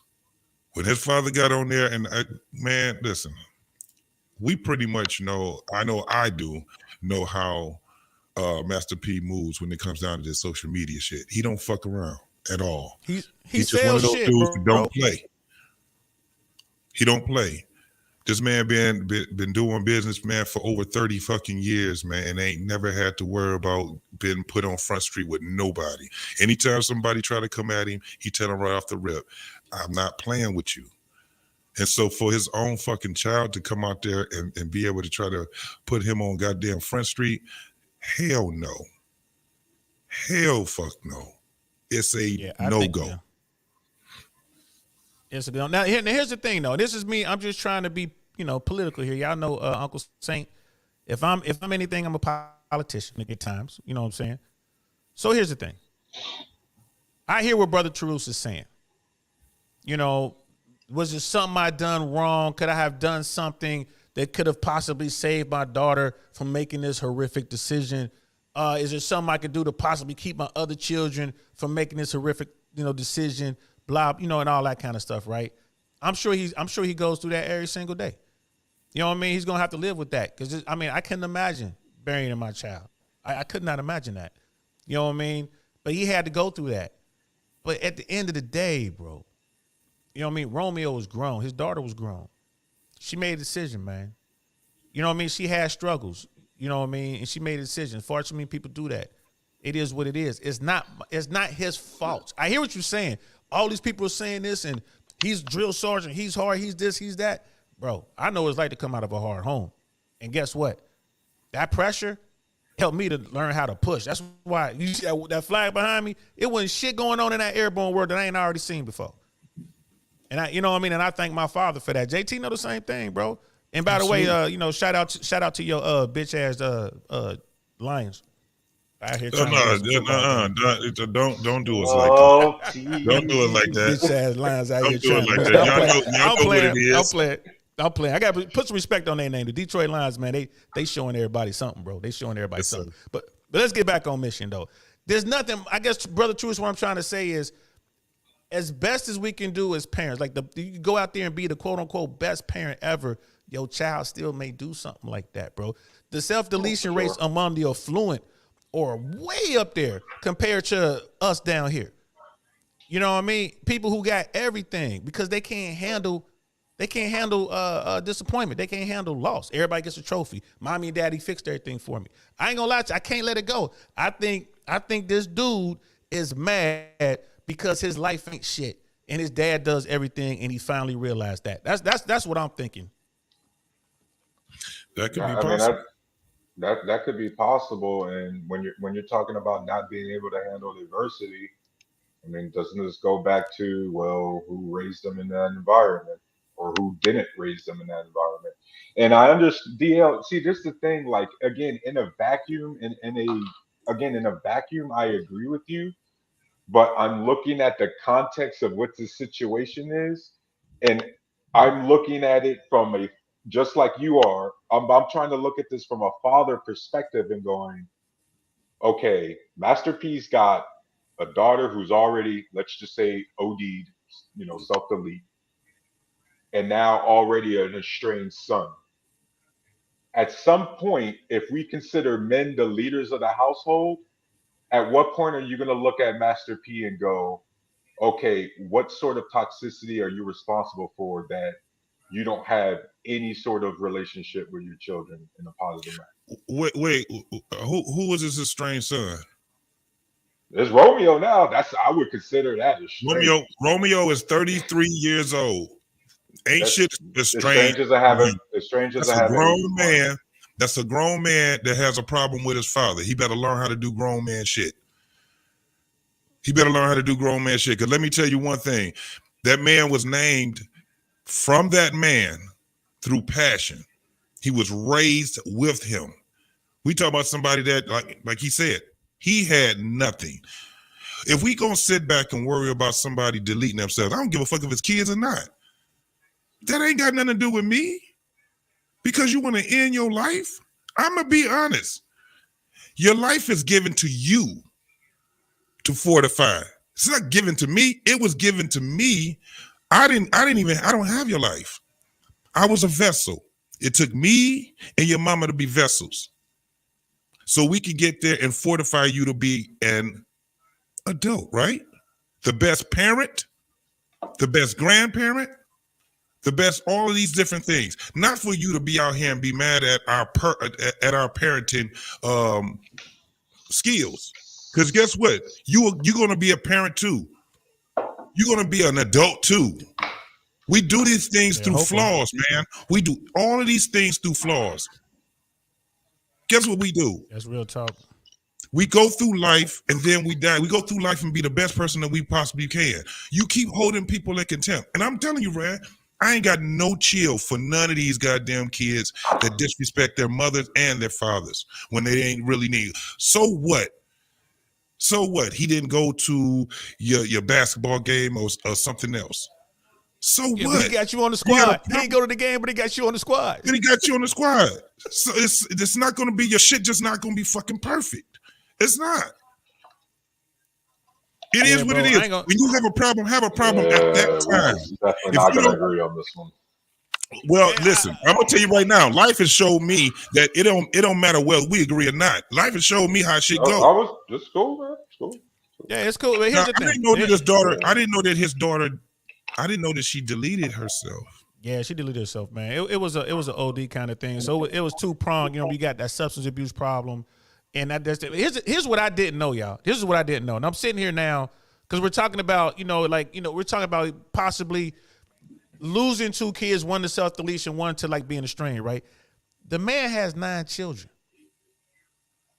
Did you know that, Brother Terus? I didn't. I did. Wow, that is beyond fucking reckless. The man, no. Reckless. It's from the same reckless. His wife, the same woman he was with. They had 9 children, and he takes care of all of them. So now you got the eldest son. See, I didn't know this part. He got 9 children. The eldest son is having problems. Why? Because he ain't Sonny. He ain't Michael. He's Fredo. He like, Dad seems to be favoring the other kids. Probably. I'm just saying, there's probably some stuff going on. He's Fredo. Man. He can't get it done. 9 kids. 2 of his boys about to be charter bus when they went to amusement parks. Like, that's a lot of fucking kids. They probably had a convoy, man. A couple Escalades. You know what I mean? Need security. Yeah. They rolling up like the president, bro. But he got 9 kids. And but they can't be too estranged. They can't be too estranged because they got businesses together. Right. They're involved in everything. Romeo was there when he started when he started his first record store. Romeo was there. Tells the story of how he's doing business. And he got Romeo as a little kid in the car, telling stories of how Romeo got in the front seat somehow and put the car in gear. Yomi Mass P had to run out there. Stuff that we all can relate to. He had his son. Think about that, bro.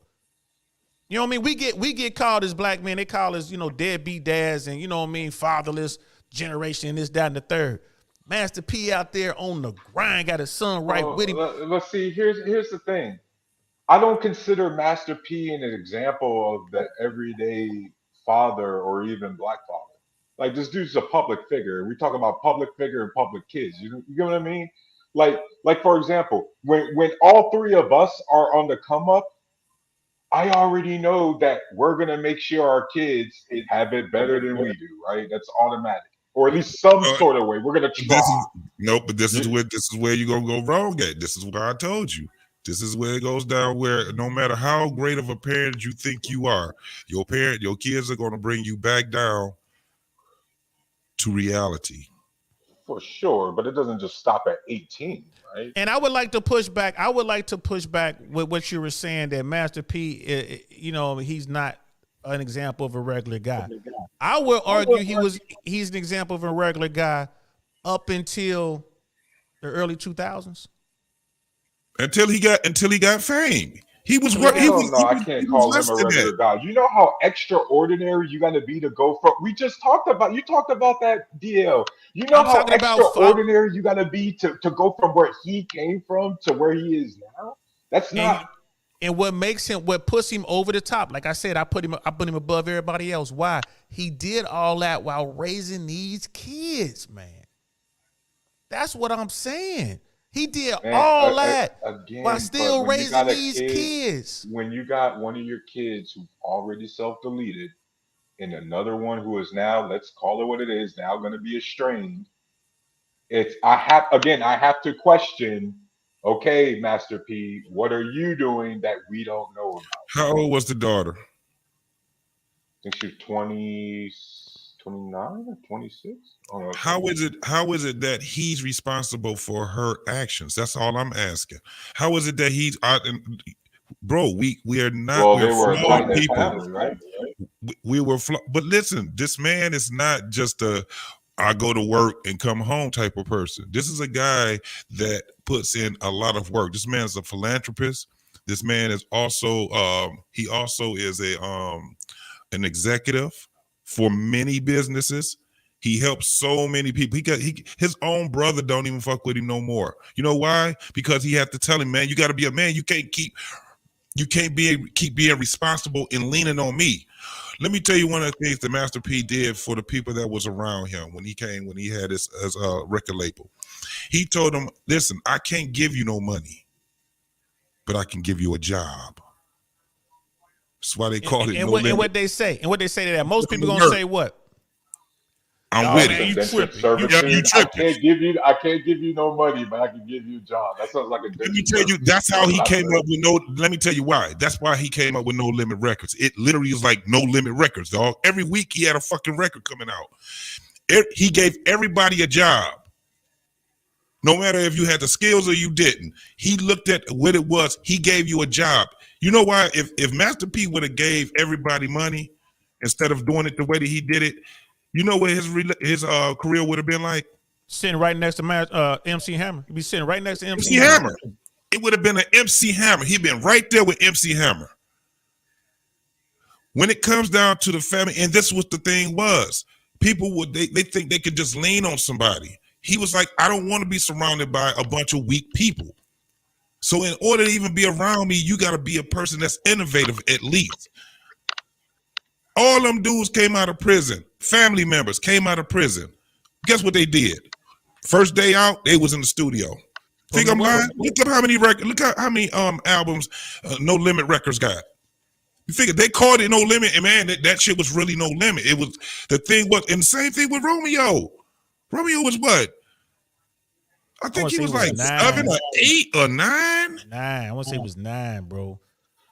I want to say it was 9. So you guys are really gonna have to deconstruct this for me because let me give it a shot. I'm having a hard time really understanding you guys. I think the disconnect between you and and it's not just us. Like it's some other people, like Miss Globe Girl is saying it right here. Tarus doesn't understand that what's happening in the 90s with these rappers when these rappers were coming up.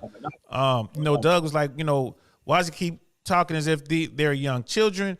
There was another one in here, and I can't find it right now. Sell his children. Right. Okay. So at some point, wouldn't you agree? At some point, you got to take the training wheels off. You got to kick them out the nest. Would you agree with that?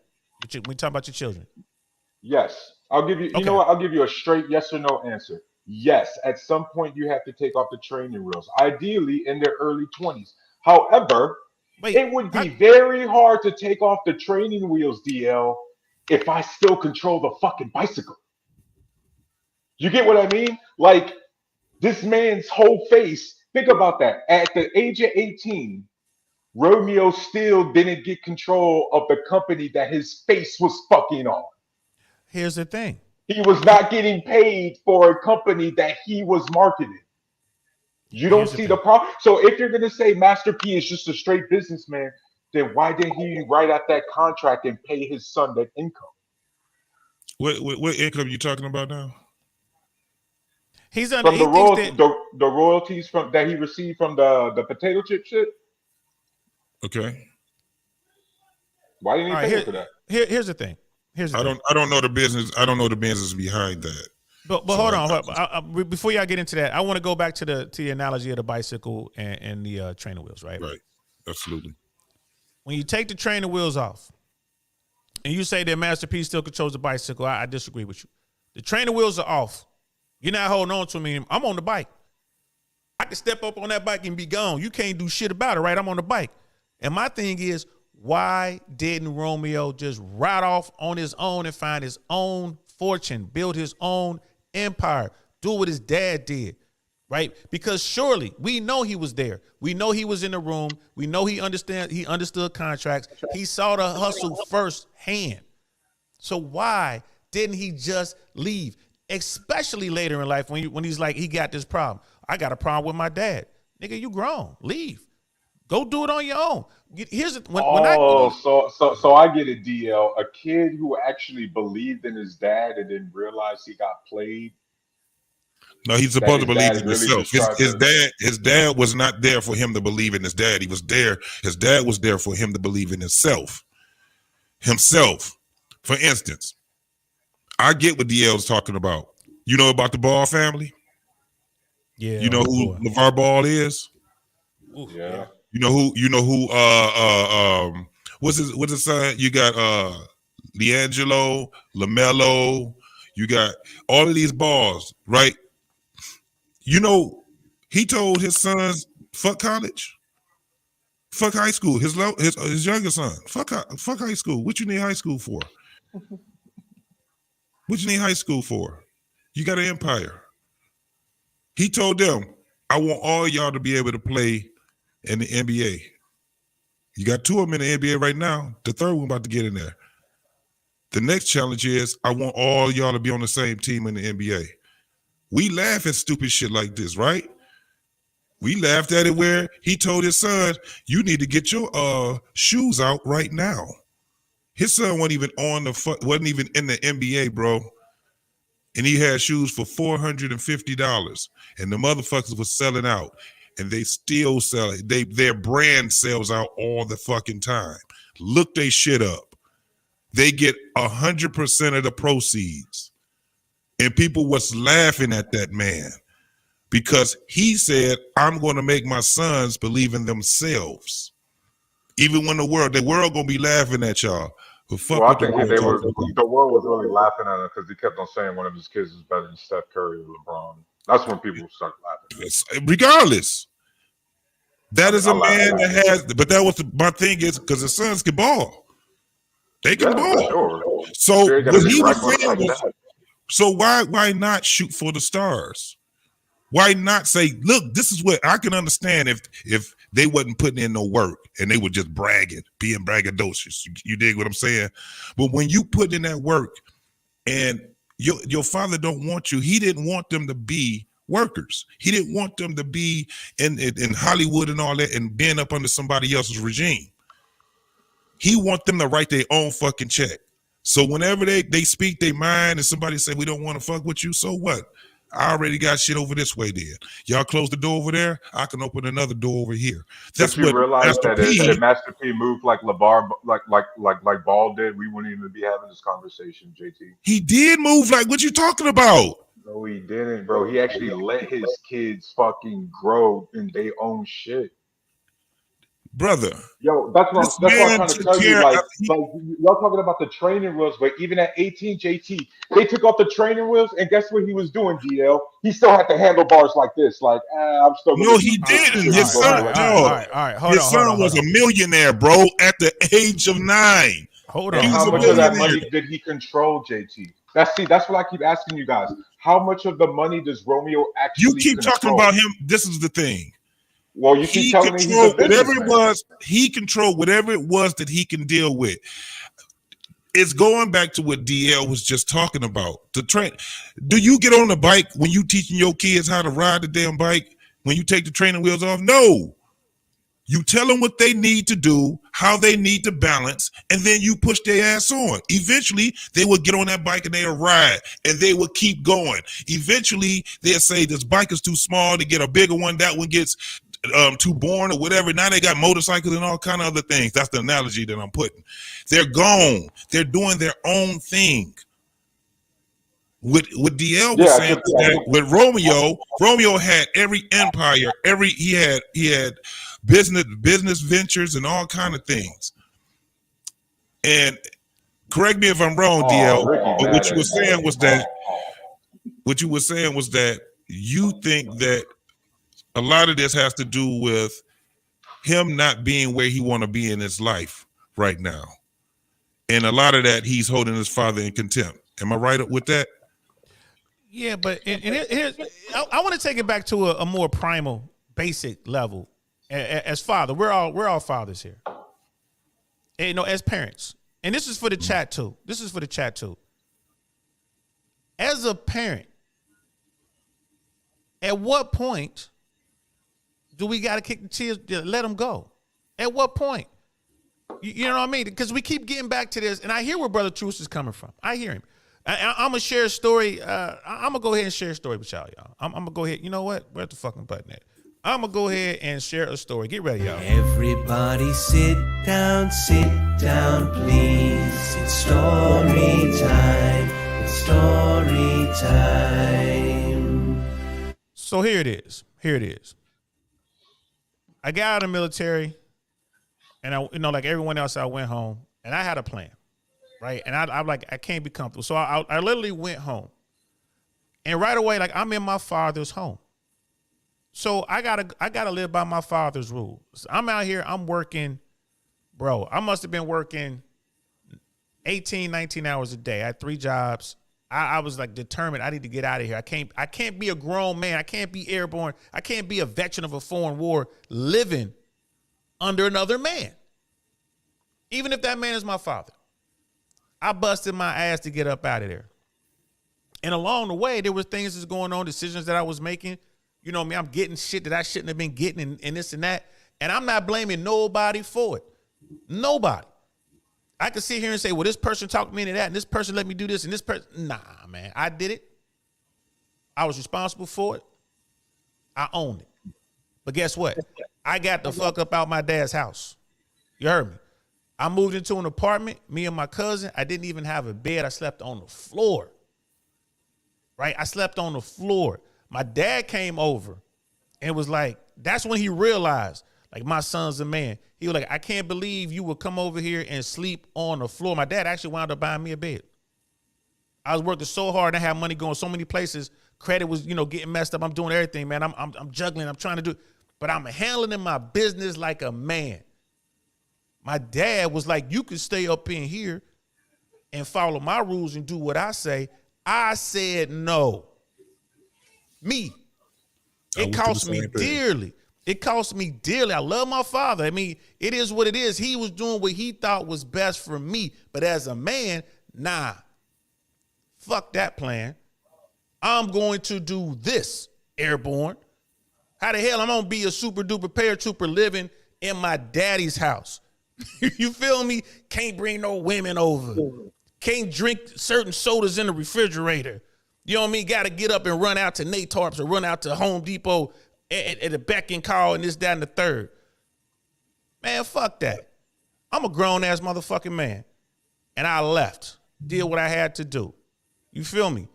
That's why I can't respect a Romeo or anybody else like that. Like a 50 Cent son and any of these other motherfuckers out here. Men. I ain't talking about the women. I'm talking about men.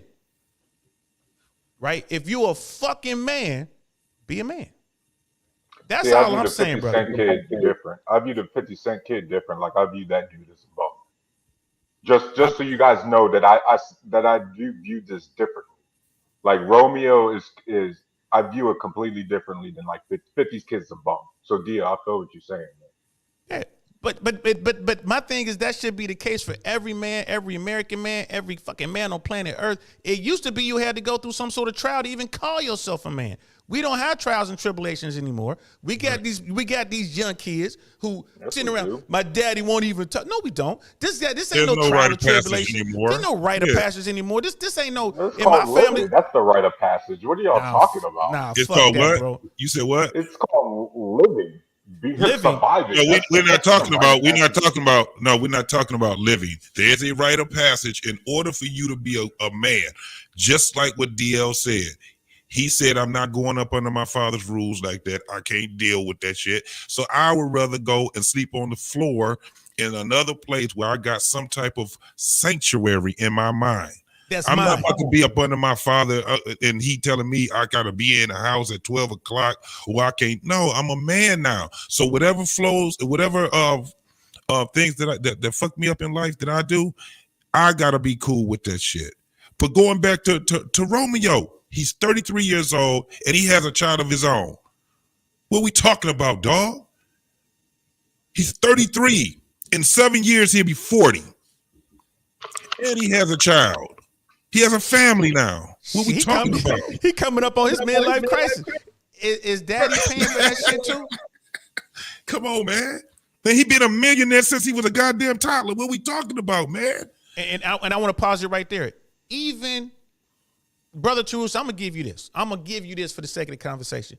Let's say that he earned $2 million from the time that he was 9 until 18. Let's say he had $2 million. And let's say Master P kept that money. Let's just say, I'm going to give you that, bro. It still doesn't change the fact that he's a grown motherfucking man. He didn't have to accept that scholarship to USC.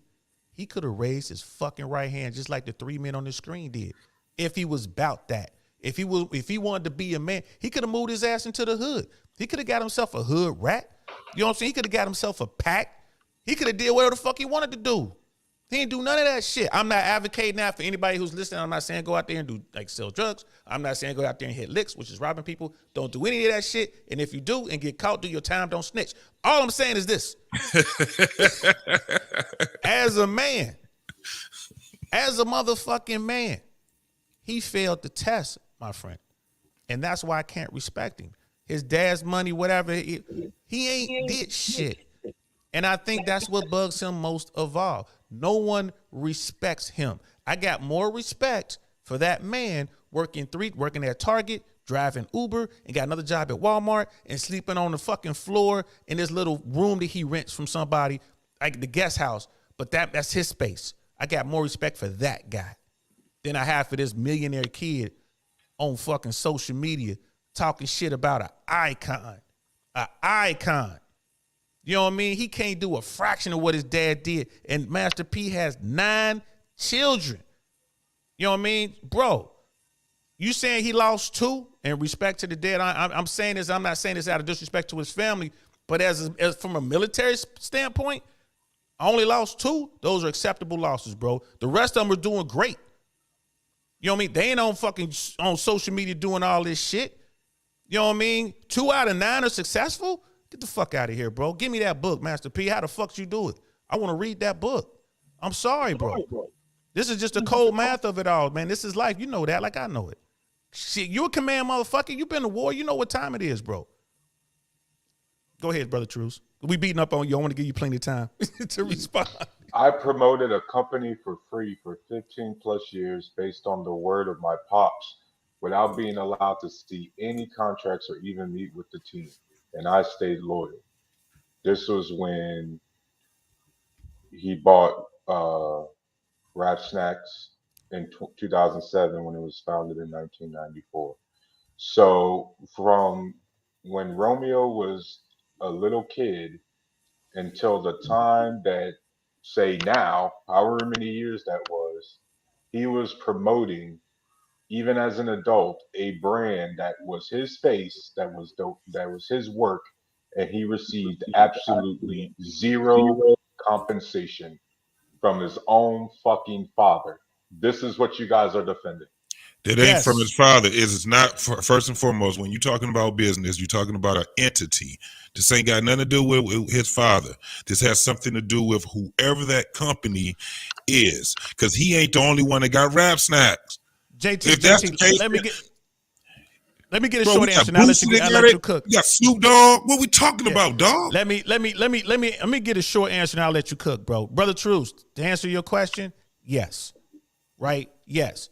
And like again, I'm just gonna give you the benefit of the doubt. Let's say that happened. I don't believe it did, but let's say that happened. Let's say that Master P ran them kids and took all their money. Let's say that happened. As a man, you know how I take it, right? Thanks for the lesson, Pops. Because if my father do this to me, then I know these motherfuckers in the street gonna do way worse. I appreciate that. Now watch me go build it. Watch me go build it. Watch me go snap back. I'm gonna get that back. Because I done took some L's, bro. I done lost some. Hold on. I might have lost a pack or two my goddamn self. You know what I mean? I might have got set up by my own people. Right? They might have came and got my shit, my own people. But guess what? Here I am. I'm a man, bro. I'll give you all that, man.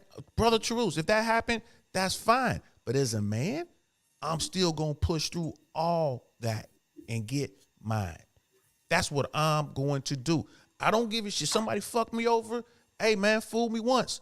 Shame on you. Fool me twice. Shame on me. If the motherfucker, if he went through all that shit and still stayed, still calling him daddy, hey, daddy, can I get my allowance? Fuck him. That's on him. That's on him, bro. Isn't he being a man by finally demanding his check that he's owed? No, he's not. He's being a bitch. He's crying. Wait, what? Break contact and leave. Break contact and leave. That's how I see it, bro. What you think that if you saying the man stealing from you? At what point was he supposed to break contact? See, this is what I'm saying. In everyday life, sure, but he was a kid. He was a family business, DL. You're mad. You're basically saying Romeo was wrong for even at 18 buying into the dad's family business that he thought one day he might take over. He was supposed to cut himself off at 18.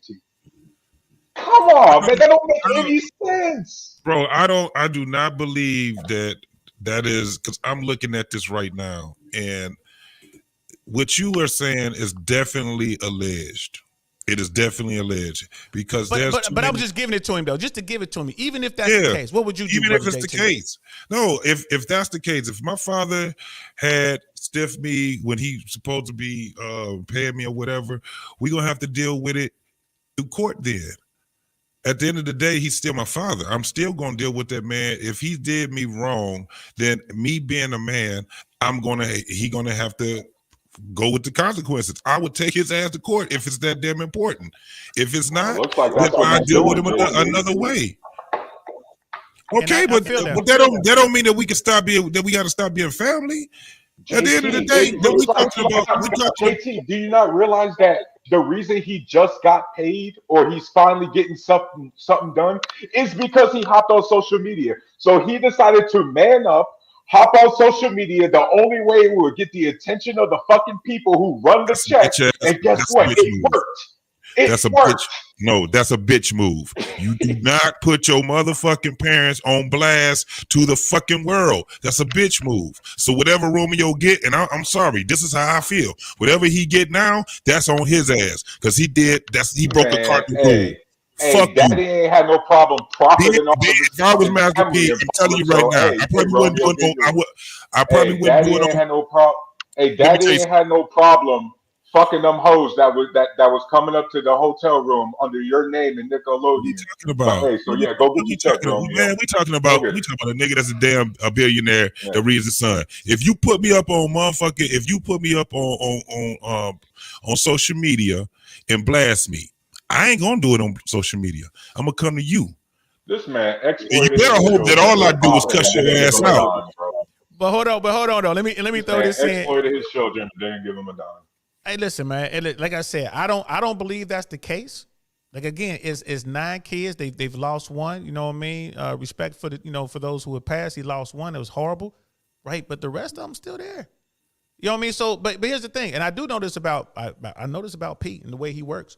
Maybe Romeo didn't want to go in there and see his dad because his dad would have told him to put the gloves on. Maybe that's part of it. Of course, he would have told him to go in there and put the gloves on. No, they don't. It ain't nobody see it but the fam. This is how he get down. They put everything else in public. Dog, it's a public family business, bro. No, bro. Listen, there's certain things that just like what P was just telling him. If you want to talk to me and you got a real issue, social media ain't the way to do it. It's just not the way to do it, man. This world is based off of people JT, want to be in your business. business. If I want to make sure that I don't want my family drama on social media, I'm not going to put my own kids in social media and profit off of them. He didn't put his kids in social media. He put them in show business, bro. He got a business. He has a business. What you mean? Just because, listen, first and foremost, what do you know him as? Master P, right? What's his real name? Percy. He don't go around talking about I'm Percy. He has an image. Master P. It used to be a thug image. Now it's a business, mogul, all these different things. He cleaned his act up because he seen it wasn't conducive. He seen too much death in his life. His son, when his son came up, guess what his son couldn't do? Anything that had anything to do with cussing, anything that had to do with misogyny music and all of that stuff. It was all clean. His son was the reason why he changed No Limit Records to the new No Limit. And guess who he gave that shit to? His son. He gave that label to his son, which, by the way, they still have.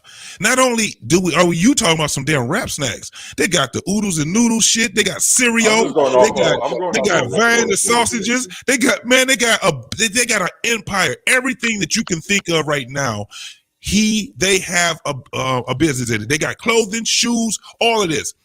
When we was doing that whole thing, they had this thing where him and Romeo was on just not too long ago for the COVID-19. They was watching the shows and stuff.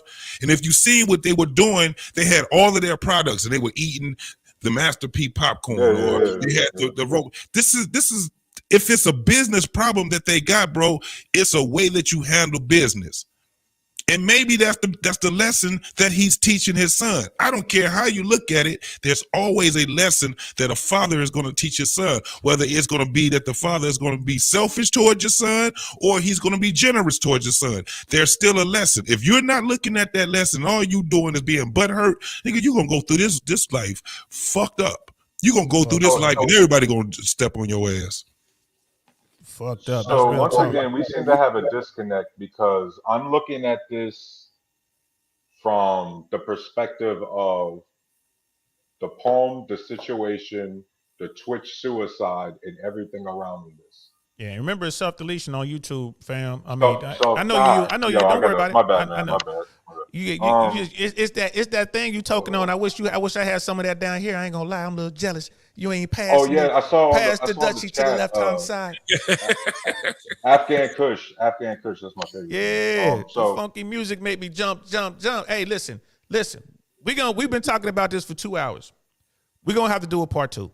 Hey, I learned a lot too, man. Y'all, we're gonna have to do a part 2. Y'all want to stop it here? We're gonna do a part 2. We about to do final thoughts. Get y'all final thoughts ready. JT, you'll be first, and then Brother Tarus. We're gonna do a part 2, and when we do part 2. We're all going to do research. JT, everything you said, you're going to have to bring receipts for as far as the money, the company, and all that type stuff, because that's all out there. Brother Tarus, you're going to have to find some proof that Master P did, in fact, or is, in fact, taking earned money from his children. You know what I mean? We're going to do that. And I'm going to go out here and I'm going to go out here and I'm going to read that fucking trauma tree bullshit. You know what I mean? Because I think it's all bullshit. But we're going to do a part 2 to this. Because absolutely. Yeah, damn, JT, we got homework, man. Damn it. Fucking homework. You fucking around over there. Homework. It looked like I'm looking at y'all, but I'm actually looking at all these damn tabs that I got up. That's why I was doing it. So here's the thing. I want to do this because I want us to take this opportunity to learn not only as just, citizens out here. You know what I mean? Try to learn from this lesson, because I think it's horrible what Romeo's doing and putting it in the public. But it's out here. Now we can talk about it. But it's also a teachable moment for parents and those who are thinking about being parents, right? Because I'm going to focus on the parenting stuff. And y'all focus on the 2 things that we just talked about. When y'all want to do, we'll talk offline. Let's try to do this next week. Maybe this time next week. We'll do the show. We'll do the part 2. For sure. Let's do that. So, so final thoughts. Shoot. I'm sitting here trying to find... Boom, there it is. I'm gonna do final thoughts, and then after that, we'll run through the final chats, y'all. So don't think I'm not gonna run through the chats. I'm gonna show everybody's chat. Thank y'all so much, all the newcomers that came to the platform. This is DL saying I really want to know podcast where we talk about everything under the sun. I'll talk about that in my final thoughts more. I just want to get that out there right now.